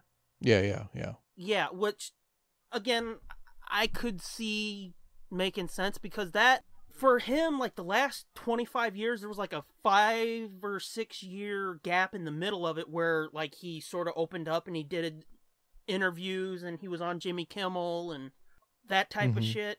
But basically, when he wasn't the Undertaker, he was just... Well, they still called him Undertaker, but he wasn't the dead man, the phenom Undertaker. He was the American Badass. Right. So he had right, that... which was a weird... I wasn't in love with that period. That was like right when I was big into it, when we were doing the Fed thing. Yeah. And it was like, what the fuck is this shit? And he comes riding in on a motorcycle every time, and... Yeah. I was like, oh, what? I do prefer the dead man version of the gimmick, but I didn't hate that because when he was American Badass, he really let out a lot of brutality. Yeah. Yeah, he, not in like the twisted shit he would do as the dead man, but he was a lot more physical with like really leaning into the boxer sort of Street Fighter element of it. Yeah. So that I dug because it gave him more of a physical brutality instead of like a Frankenstein fighter. Yeah. And when he came back in 2004 at 20 as, you know, with the Dead Man gimmick, it was sort of like a perfect blend of both gimmicks, because you still had the fucking brutal, destructively, physically violent aspect to it, but you also had the fucking lightning shit. Yeah. I think it was a Judgment Day of, I want to say 2006. No, maybe it was Armageddon. He had a match with Kennedy, and Kane had a match with MVP, and those were like two really brutal matches. And I remember him fucking wrapping a chair around Kennedy's head. Damn. Like, at the time when they really started pushing that concussion shit, mm-hmm. which I don't mean that to be dismissive, is like, fucking, you gotta ruin all the fun, don't you? But, yeah, I remember him fucking wrapping a chair around Kennedy's head, and then if I remember right, like, he ripped off one of his gloves and just started punching him in the fucking head. And, like, his hand was covered in blood, I think. Damn. So, yeah, it was a perfect mix of, like, the early 90s zombie dude, and then just, like, brawling Street Fighter shit. So, yeah, I didn't really mind the American Badass era. And then that last song he had for his entrance music, oh, that was fucking great. Which one was that? It started with him saying Dead Man Walking, and then You've Done It Now, Gone and Made a Big Mistake. I don't know if you remember that, because that was like 2003-ish. Oh, no, I don't. Yeah. I don't remember that. Yeah, it sounds like that was like after your time, because didn't you stop? Yeah, that was after my time. Yeah. That's a good song. If you ever get a chance, check it out on YouTube. Okay. But yeah, back to what I was saying. He had, basically for like 27 years, he didn't go out in public because he wanted to protect the fucking gimmick. He didn't want to fucking be a zombie on TV and then have people fucking catch him out getting a burger. Because he was real old school about it. You protect the business, you protect your gimmick. If you're a heel going after the title, you don't get caught in a bar having beers with the champion. Right. So, after, like I said, 20 years of just protecting that gimmick like a fucking baby, and, like, changing your life, how you would normally live your life to help protect that and make the company more money and help protect that suspension of disbelief, it feels really fucking weird to just let it go like that, you know? Yeah, I mean, that article said that he'll never put that costume on again. Mm-hmm. Like, he'll never do that again. Not even for when he goes into the Hall of Fame, which I think is kind of fucked up. Yeah. Like, I would have thought for that, at least, he could do it, you know? Which, speaking of the Hall of Fame, when Paul Bearer, Bill Moody died, they inducted him into the Hall of Fame the Hall of Fame ceremony after he died, the first one after. Mm-hmm. Taker fucking came out full regalia, and I think that's like one of the only times he was ever seen on the Hall of Fame broadcast, because he was there every year, but to help protect the gimmick, he stayed backstage, so you didn't see him fucking hair slicked back in a suit, fucking ha ha ha, yeah, this is awesome, yeah, I'm having a good time, and then the next night on at Mania, he's fucking rest in peace, all that shit. So even at a company event, he was still protecting the fucking gimmick, you know? Mm-hmm. Now that's one aspect of it, of, you know, making him look weak, in my opinion. I sent you a couple videos, right? Of the other part that I told you, like, I was sad about it. I really was. And then the longer it went on, I was getting more and more pissed. I don't know. Did you? I can't remember now. I might not have sent you a video. I think I sent you a GIF, though. I don't think it was the night after. Oh. It was the week after, I think, on Raw. Mm-hmm. Roman was doing an interview on Raw about it. Yeah. And all of a sudden, this dude comes in and just fucking destroys him. This big, tall dude named Braun Strowman or some bullshit. Fucking... Oh, yeah, I remember now. Yeah. Fucking lays waste to him, throws Roman around like a doll, beats the shit out of him, straps him to a gurney, throws him off of... throws him off the loading dock or something? Puts him in a fucking ambulance, he's in an ambulance, and then the fucking dude tips the ambulance. And it's just like, are you fucking stupid? Mm-hmm. And Yeah, you just squashed the guy that squashed the Undertaker. yeah, exactly. Well, he didn't squash him, but Well, you know what I mean. ended his career. Right. And yeah, I mean, I know it's probably sounds petty to the people that are like, wrestling's fucking stupid. But, I mean, it's no more stupid than somebody getting upset about their favorite TV show, you know? Yeah. People fucking crying and shit when Ooh La La died on Ooh La La. Spoilers. It was like 2 years ago, dude. Yeah. And I mean, It's true. talking about spoilers, the fucking next night on all the talk shows, everybody was saying, Ooh La La died. And I was like, I don't even watch fucking Ooh La La. And now I know. But anyway, I know it probably sounds stupid to a lot of people that aren't into wrestling, but it's just fucking mind-boggling to me, you know? Yeah, it doesn't make a whole lot of sense. Even to me, it doesn't make a lot of sense. Mm-hmm. Because again, like I said, they put fucking a quarter of a century into building and crafting this gimmick, this character, this icon, this legend. And then the last fucking 4 years and a month, they've just shit all over. And I mean, don't get me wrong, I loved the fucking Scooby-Doo movie. But then you've got fucking Undertaker in a Scooby-Doo movie talking about, I like puppets, you know? Yeah. He's a fucking penguin in Surf's Up 2. He's a what? Yeah.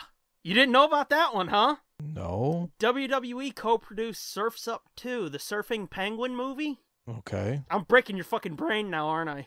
Yeah. Yeah, well, the wrestlers He did. in Surf's Up 2, the wrestlers are world-renowned surfing icons, and Taker's a fucking surfing penguin in Surf's Up 2. What? Okay. Yep. So he does the voice of a penguin? Yeah, he does the voice of a penguin that is the Undertaker. A penguin in a trench coat and fucking hat. A penguin with long brown hair and a goddamn goatee. Okay. Yes! You see what I'm saying, dude? Yeah. I think maybe he should have went out and got a couple burgers. And not wasted his fucking 27 years protecting the gimmick. And then he's like, what the fuck is this? I gotta be a penguin? I mean, the excuse could be made that he wanted to do something his kids could watch, you know? Yeah. But if you want to do that, you should have fucking retired after Mania 30. Yeah. It's just been bugging me for like 4 years, and we've touched on it before, but 33 was just fucking insane, you know?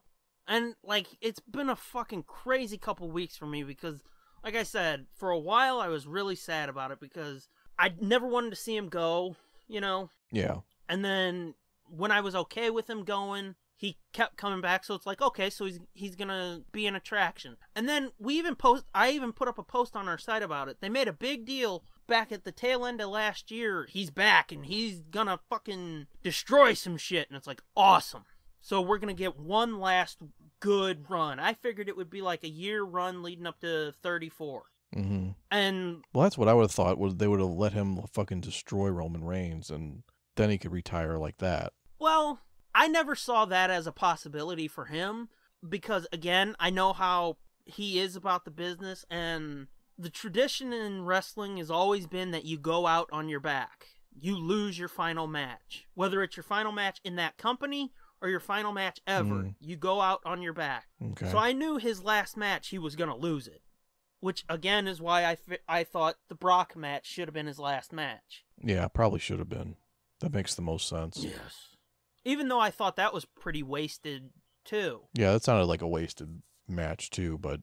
Because once you beat Taker at Mania after they built up that fucking WrestleMania streak, that's fucking it. That's your fucking feather in your cap. You dine on that fucking shit for the rest of your life. And it didn't seem like they really mentioned it or made it a big deal much. I mean, occasionally it'd be like, he's the one who ended the streak. But to me, it's like every time you come out, it's like the motherfucker that killed the Undertaker streak right here. Yeah, they probably would have done that had he not been such a dickhead. Brock? Lesnar? Yeah. I mean, if it would have been somebody, I don't know, because didn't he jump ship like real soon after that? No, he's still around. He never left? No, he's still... Actually, I think he's got the title right now. Because he won it off of Goldberg. No, it didn't fucking Randy Orton win it? Well, that's 2 different titles. Oh, it's a different title. Yeah. Or maybe Okay. I got it confused. I don't know. I didn't really pay much attention to anything besides Taker's match. Oh, the only reason I had thought of it was because getting back to GhettoCon 2, Randy Orton was there, and that's why I knew it, or why it was on my radar, was because I knew he was going to be there, and then I heard he won the championship, and I was like, oh shit, it's going to be really fucking crowded now. Mhm. Or even more so, because now he's the fucking champion. Yeah. Champion mixed with his hometown. Yeah. Which, yeah, I think he's got the SmackDown main title. And I think Lesnar has the Raw main title. Mm. But I don't think they tout Lesnar as the fucking streak beater all the time. Streak beater. Yeah, sounds dirty, doesn't it? They tout him as the meat beater. I think they're possibly teasing a feud between Roman and Lesnar because of Yeah. Taker, but I don't know, it just seems weird. Hmm. But yeah, I went through a long period of just like sadness because it seems like he's done. But Yeah. then that shit with Roman getting flipped in a ambulance, which that sounds like a fucking cartoon. That's like some 80s crazy. Yeah, well, I watched that video and I'm like, oh, come on. Am I supposed to believe this guy's actually flipping a fucking fully functioning ambulance Mhm. right now? Because if I remember right, I think somebody tweeted like a fully stocked operational ambulance is like 20,000 pounds or something. Oh, yeah. Somebody actually did the math. Yeah. I was just looking at it thinking, there's no fucking way this guy is turning over a car like that. Mhm. I mean, maybe by if it was himself. like a Fiat or a Mini Cooper, it'd be like, oh, wow, he did that. That's amazing.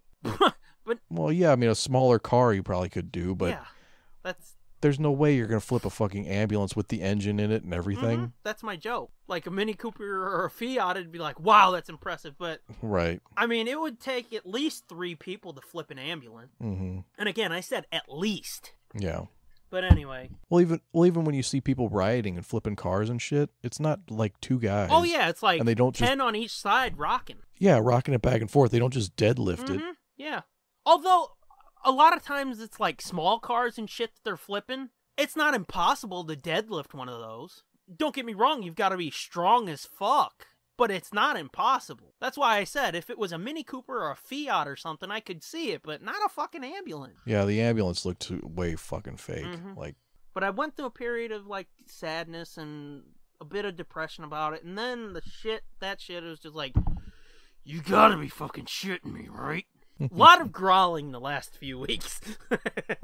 yeah. But anyway. But like you had said, one upside to it is, when he's not in that character, he's a lot more open and stuff. Yeah, So I didn't even touch on that.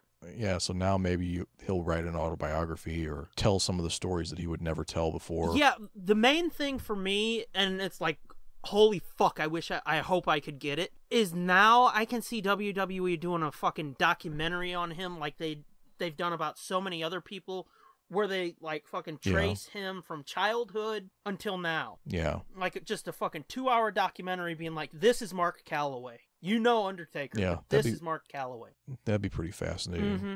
Because if I remember right, his entire career from like his first match until now, it's been like over 35 years, I think. Mm-hmm. Because I think he's 53 now, and his first match when he was 19, and his first manager in that first match, I think, was Paul Heyman. Really? Yeah. From what I hear, they're like amazingly good friends. Which is sort of why he had back-to-back the matches with CM Punk and Lesnar, because Heyman was managing both of them. Heyman's guys. Yeah. Yeah, and it was easier for them to work together and get shit done. Gotcha. That would be, I'm glad you mentioned that. That would be fucking so great to me. Fucking do a documentary on him. And yeah, that'd be fascinating. Yeah, go behind the trench coat, and then yeah, because there's so much that you don't know. Oh, totally. So it's not like. And even if you don't like it super personal, you fucking trace his history through the territory system as it was dying. Yeah. That would be amazing.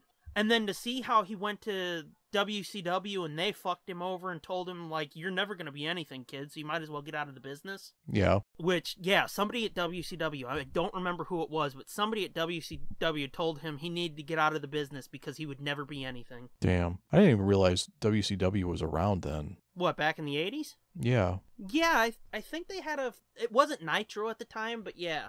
Yeah, I mean, I didn't think WCW was around till like right around when Nitro started. No, they had a little bit of a tail before that, yeah. Yeah. Because they were heavily part of the NWA at the time. Oh, right. That's right. Because that's, okay. So, yeah. So that's why Ric Flair and Sting and all those guys were big there. Yeah, okay. And that's partially why, I think that's partially why Sting, when WCW collapsed after he took a few years off, I think that's why he went to TNA, because from what I remember, they were part of NWA, which is still sort of functioning, though it's not what it used to be. Clearly, because, again, the territories are dead. Fuck, I didn't know NWA was still around. I think it is. And I think that's why he went to TNA instead of sticking around in WWF/E. Yeah. But yeah. Yeah, Taker, I would love to see a book from him, because I think I told you this too. Paul Bearer was working on a book before he died. Oh, right. Because yeah. he talked about it on Twitter, and I replied to him like, oh shit, really, or something? And he was like, because I saw on Twitter he got a lot of shit from assholes, and he sort of got a little snippy. And he was like, didn't you read what I just said? Or something like that. And I was like, okay, dude, I'll back off. But, I mean, I'd still love to read your book. But yeah, people always gave that dude shit about all kinds of stuff. I don't know why. So it was understandable, him having a hair trigger. Yeah. But yeah. So that book, fucking dead in the water. So, and I thought for a long time that would be the only way we would get a peek at Taker's career, because he posted some stories on his website about Taker. Pretty interesting, like road stories and shit that are interesting and fun. But yeah, that's the only upside I can see, is the peek behind the curtain, and he can finally tell all those stories that he's been sitting on for 15 years. Yeah, and knowing that he can finally, like, just rest and not fucking destroy his body anymore. Yeah, that is another aspect to it. It's like, where he will end up in a wheelchair. I know I was being selfish, but yeah, he's gonna have a tough road ahead, because he's been on crutches a few times in the past few years, because like he's just fucked his body up. And people have complained the last few Manias because he hasn't done that fucking suicide dive over the top rope. Yeah. Did you ever see any footage of him doing that? What, from inside the ring to outside the ring? Over the top rope? Yeah, he would fucking run, hit the back rope, run, and dive over the top rope. Yeah, I don't think I've ever seen that. I've seen him when he used to do the walk along the top rope, which I think was pretty much still in his arsenal up until the last 2 years. Yeah, because again, his hips. Yeah, that was always that was always impressive for a near 7-footer. Oh goddamn, that was fucking crazy. I'm gonna see if I can find, or you see if you can find, either WrestleMania 23 or 25, his match against Batista or his match against Shawn, his first match against Shawn. Yeah. The one at 25, that definitely shortened his career, because he fucking landed on his head, because the dude who was supposed to catch him, which was Jimmy Snuka's son, didn't really catch him all that well, so he kind of spiked himself. Ooh. Yes. And when you see the slow-mo replay of it and see the way his fucking neck snaps, it's like, oh, good God. Because after that one, he took a long break, too. Really? Because it was not good. He had to have been concussed at least. Oh, no doubt, if you land on your head like that on the concrete. Well, he basically, yeah. I mean, they've got padding. Oh, yeah, but that padding's a joke. It is, I know. That padding's not going to help. Yeah. I know. It's gonna help if you're walking along and you trip. Maybe you don't bruise your knee, you don't skin your knee, but when you dive head first out of the fucking ring, it's really doesn't help much. I realize how stupid that sounded. Because I mean, I've been on wrestling mats before, and first of all, they're not very soft, and second of all, they're not very thick. I think in the last few years they have thickened theirs up a little bit. Oh, really? Just a tiny bit, I think. Yeah, but they're not like fucking air mattresses. No. But it looks like they've really tried to pad the outside of the ring area. Yeah, 23 or 25. Try to find those and watch him do that, and it's just like, how does he do it? Mm-hmm. Because them ropes aren't fucking short. Mm-hmm. No. It's like 4 or 5 foot of rope. So, again, a 7-footer diving over that. Mm-hmm. And he got some fucking distance off that dive. But anyway, I've rambled about this long enough. I'm sure nobody's interested in all that. Well, but you feel better. Yeah, a little bit. I guess that's really all that matters, right? I got it off my chest. So yeah, let's fuck some shit and get out of here, son. Okay. Fuck this shit.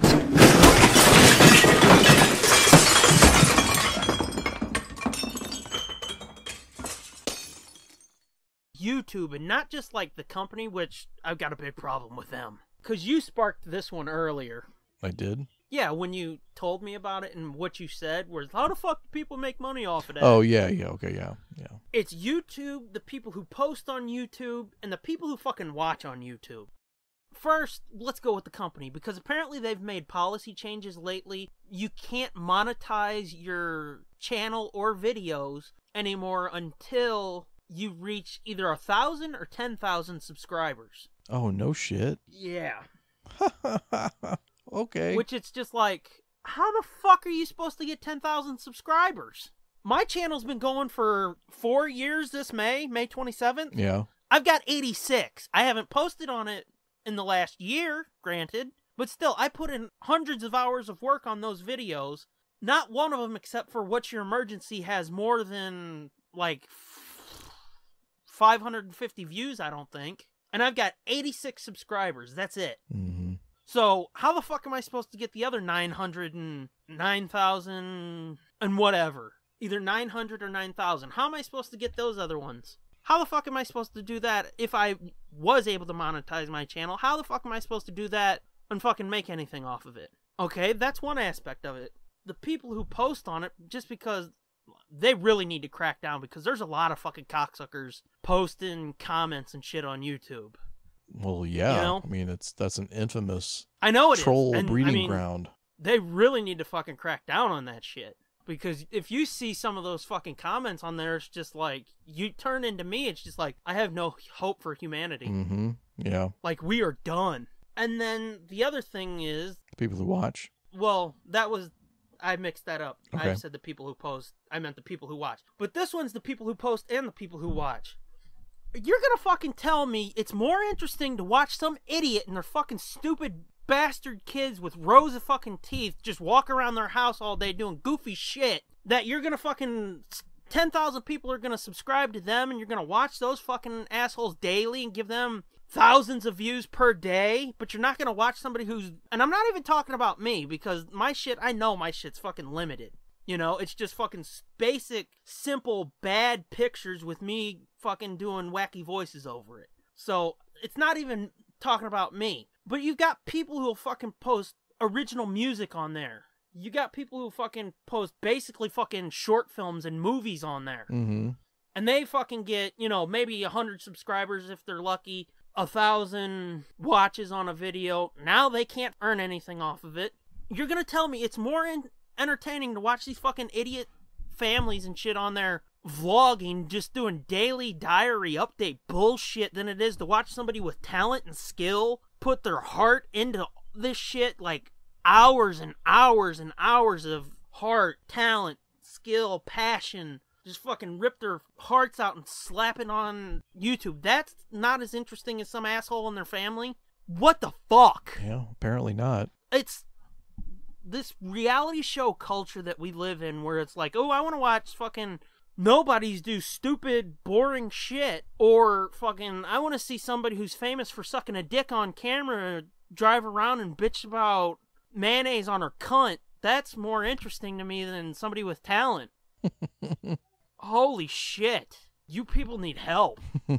You say I got issues, you fuckers got issues. And I would like to hope it's not the people who, like, listen to us regularly, but you never can tell. Yeah, well, my kids like watching that stupid shit. Oh, fuck, we're boned. The box opening shit and the fucking people playing video games and all that shit. Well, see, video games I can understand. Yeah. Like Twitch and that I can sort of understand. No, to me, it's like frustrating as fuck to watch somebody play video games. And I think to most people it is pretty frustrating. But that I can sort of understand because, I mean, video games now, they're basically fucking movies, you know? Right. Where you're literally in control. So that I can get. The unboxing, that one I don't really understand. Especially these people who, like, get the same fucking thing. They'll watch somebody unbox a video and react to it, and it's like, why? Like, Loot Crate subscribers, they get it every month, but they'll watch some fucker on YouTube open the same shit they just opened, like, 10 minutes ago. Yeah. I don't understand it. I mean, I could get it if you didn't subscribe to, like, Loot Crate, and you're like, well, I wonder what's in this shit. But they tell you, don't they? I don't think so. Okay, well, I don't think they tell you exactly what's in it. I think they tell you like the theme. Yeah. Okay, and they'll tell you like this month it's adventure and we've got Assassin's Creed and this type of shit. Right. Okay, so that I can understand. If you don't subscribe, I can understand watching the unboxing videos. Not in the fucking record numbers that people are watching them though. I know, it's insane. Like, it's insane how many millions of fucking views these things get. Mm-hmm. I have almost told you, dude, it might be worth it just even if for a month. Subscribe to Loot Crate or something and let's make an unboxing video. Just to see what happens. Yeah. But with them making it so much harder to monetize your shit, it's like, ugh. Oh, yeah. That would be really hoping, really, really, really fucking hoping that one unboxing video would do something no for shit. you. Especially since not only can you not monetize until you have like 1,000 subscribers or whatever, you don't even get paid until you make $100 in ad revenue. Your first check. Oh, is that what it is? Yeah, your first check doesn't come until you hit $100. And what are we at? Dude, we're at like 60 cents. Nice. Or something like that. I don't even think we're at $1 yet. Wow. Yeah, see, I didn't know that because I told you check it, and if you can, just cash that fucking shit out. Yeah, well, that's what I sent you that link. Did you go to that link? That's what that chart was. I didn't because I couldn't get it to load. Oh, because you're throttled. That's right. Yeah. Yes, I know. I need a better fucking phone service. It's like at $10 they ask for address verification, and then at like $100 you get your first check, and if you want to cancel your monetization or whatever, and you want to cash out, if you don't have $10 and you don't have more than $10 in your account, you get nothing. Yeah, it just goes. You just cancel and it goes away. Yeah, don't cancel ours. Yeah, no, I didn't. I didn't. I'm just saying, like, if you were to cancel, I know. Yeah, they don't pay you unless you have at least $10. That's fucking crazy. And it's like, what the fuck? Yeah, make sure you keep our shit so it's set to monetize. Yeah. Even though we don't have enough subscribers. But yeah, I have thought about that, like, being like, do you want to try to do at least just one unboxing video, see what it does? Yeah. Because I could fucking film you unboxing it and then do a voiceover for it. Try to make it, entertaining other than, oh, wow, there's a fucking sticker. Oh, that would be funny. We could get a Loot Crate and we could just shit on everything that comes out of the box. Like, oh, look at this fucking t-shirt. Oh. What kind of fucking retard would wear this bullshit in public? What is this? This is for a fucking baby doll? Look how small this is. I wouldn't wear this shit to bed. Uh-huh. Yeah, that would be interesting. That would be an interesting take on it. Yeah, you would have to disable the comments, though. Because we'd get some fucking jack off on there and they'd be like, I'm gonna find where you live and burn your house down, because I see that shit all the time on YouTube. Yeah. It's always funny / depressing to read the comments and see how long it takes for people to start dropping N-bombs and just hateful, horrible shit. Usually it's within 3 or 4 comments. I read that exact comment. I'm gonna find you and burn your house down within like 3 comments every time. Yep. And it's just it's the new first. Yeah, it is. Instead of first, it's I'm gonna find you. Kill you. It really is. Yeah, I never thought about that, but yeah. You remember how you used to see first? No, I was first. Mm-hmm. And then you'd see some asshole who would sarcastically comment second. Yeah. How do you sarcastically top fucking your... I'm gonna find you and kill you. How do you top that? I don't think you can. Just like, I've got cum in my mustache and I'm slitting my throat? What? What? Well, I mean, it's kind of the reverse. You know, instead of your, What's up, coming go? Yeah. you know, and then killing you, I'm killing my, get it? Yeah. Fuck, I'm gonna Yeah, I have don't I'm gonna get have I'm gonna have a whole lot of ooh la las to put in this. Oh, you're gonna, sorry. Well, I thought I was being over the top with it, like, trying to... Yeah, I was trying to be over the top and make it clear I thought it was wrong, but Yeah. I didn't even think about it. But yeah, YouTube is really a wasteland. Yeah, see, that's not where I thought you were going to go. I thought you were going to go YouTube, but I didn't think it was going to be that. I thought it was going to be assholes who changed their channel name to match existing channels. Oh, we really should fucking talk about that next time. Mm-hmm. Yeah, if you would have reminded me, I would have went with that instead. Well, I thought that's where you were going. I pulled a swerve on you. And then you gave the three groups you were going to talk about. I was like, oh, it's one of those. Yeah, I could have wrapped that into the poster one, couldn't I have? Yeah, that's what I thought you were going to do until you went into it. And I was like, oh, well, he's just talking about... Yeah, no, I didn't even think of that. I'd forgotten about them fuckers. Yep, I've got it written down now, so I ain't gonna forget. We've got 2 joint fuck this shits to do now, you know? Yeah. Nice. Nice. YouTube is a wasteland. I wonder if some of the other video services, like, what's the one? Is it, what's the one people told me, oh, you should get on there, they won't censor you at all? Is it Daily Motion, maybe? Maybe. Because I've heard that, like, they don't censor you at all. I've also heard that, like, YouTube is cracking down on letting you monetize videos with swearing. And as we've seen, I mean, some of our videos, that's all they are is swearing. But as we've seen, fucking all of our videos have swearing in them. Because Right. somebody has a fucking potty mouth. Somebody. Hey, you got a potty mouth, too. Yeah. But it's mostly me, I know. It's mostly you. I don't shy away from it. It's mostly you. It's funny how many times I actually cut out some of your swearing. Oh, do you? Uh-huh. Wow. If you actually cut some of it out, Yep. damn. Yep. There's usually 2 or 3 in every episode that I'm able to cut out. Like if you do fucking, like if you do that like every other word in a sentence. I use it as like a connector, don't I? Uh-huh. And I do that Or too it's like- sometimes, but Yeah. sometimes you'll do it like 3 times in a row in the same sentence, and it's like, all right, Yeah. man, one of those has got to go. Yeah, I've never realized that. and you'll do And shit. and shit, yeah, or you'll go and fucking. Yeah. I noticed I did that earlier. Sometimes I'll reach in there and I'll snip that fucking off the end, so it'll just be and then I'll get you right into the next sentence or the next word. See, that's what I told you, dude. I didn't even notice that you've done that, so that's how good of an editor you are. Because I would sound really fucking stupid. I only do it when it seems like it's been excessive. And it's like, But still. I was like, that's been, his fuck quotient is way too high this episode. I gotta take some out. You're like, who does this idiot think he is? Tony Montana? Mm-hmm. Let me tell you a fucking story. It's not a noun, verb, and adjective. It is, though. Yeah, it kind of is. Fuck is a very versatile word. It is. And I tend to show it. Mm-hmm.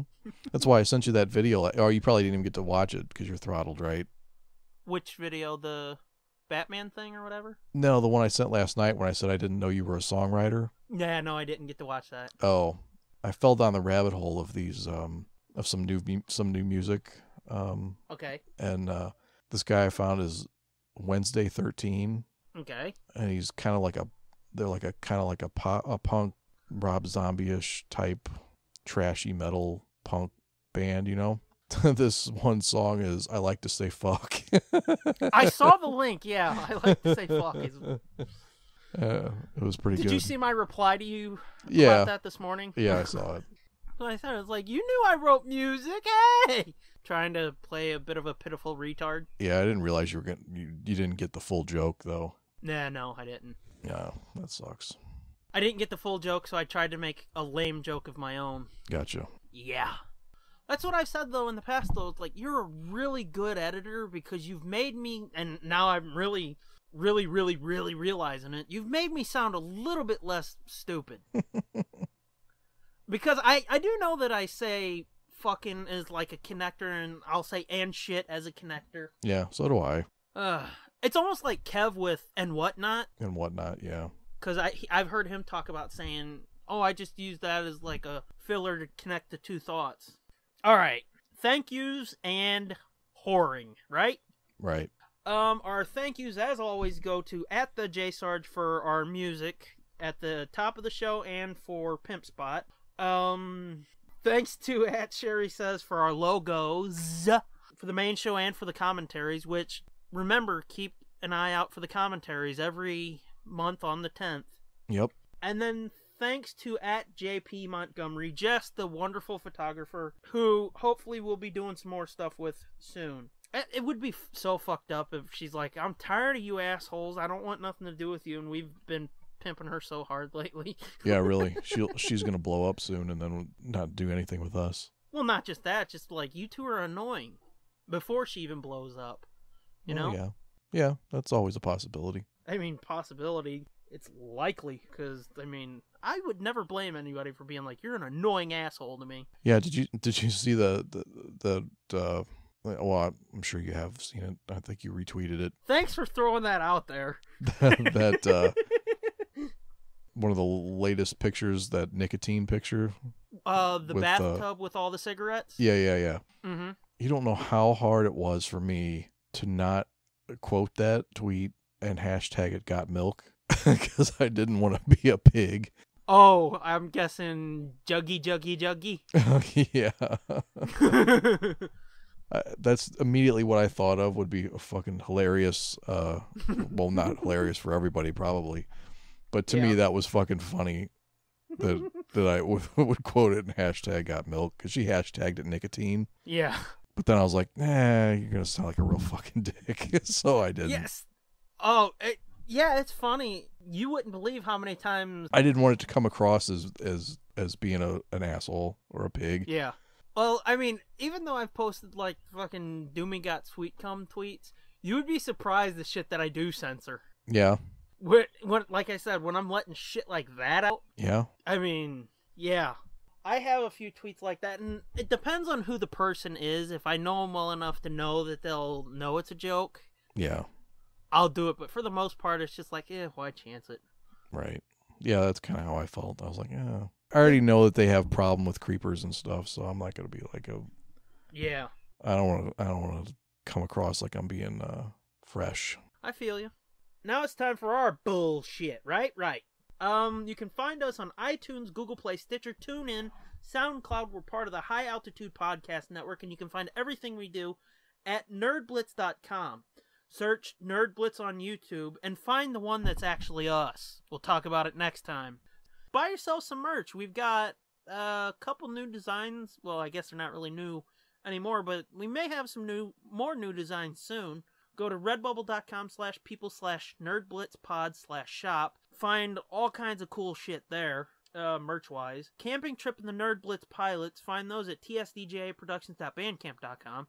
Both of them are 3.5 hours. Camping Trip one is $5. The pilots, you get 3 episodes and an intro, which the intro's outdated at this point. It's $4.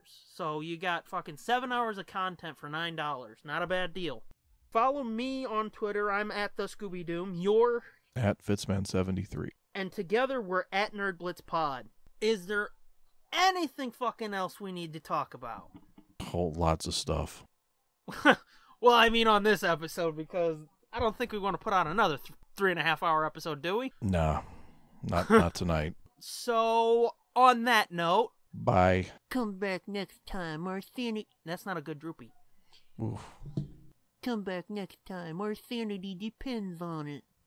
It's not good. It's not your best, but... No, it's not. Well, I tried. That's more than you can say for some people. That wasn't a shot at you, just so you know. I don't want you to edit this and be like, you fucking cock! But yeah, I tried. Fucking, what do you want? for nothing. Exactly. This has been a feature of JJ2E Media and TSDJA Productions.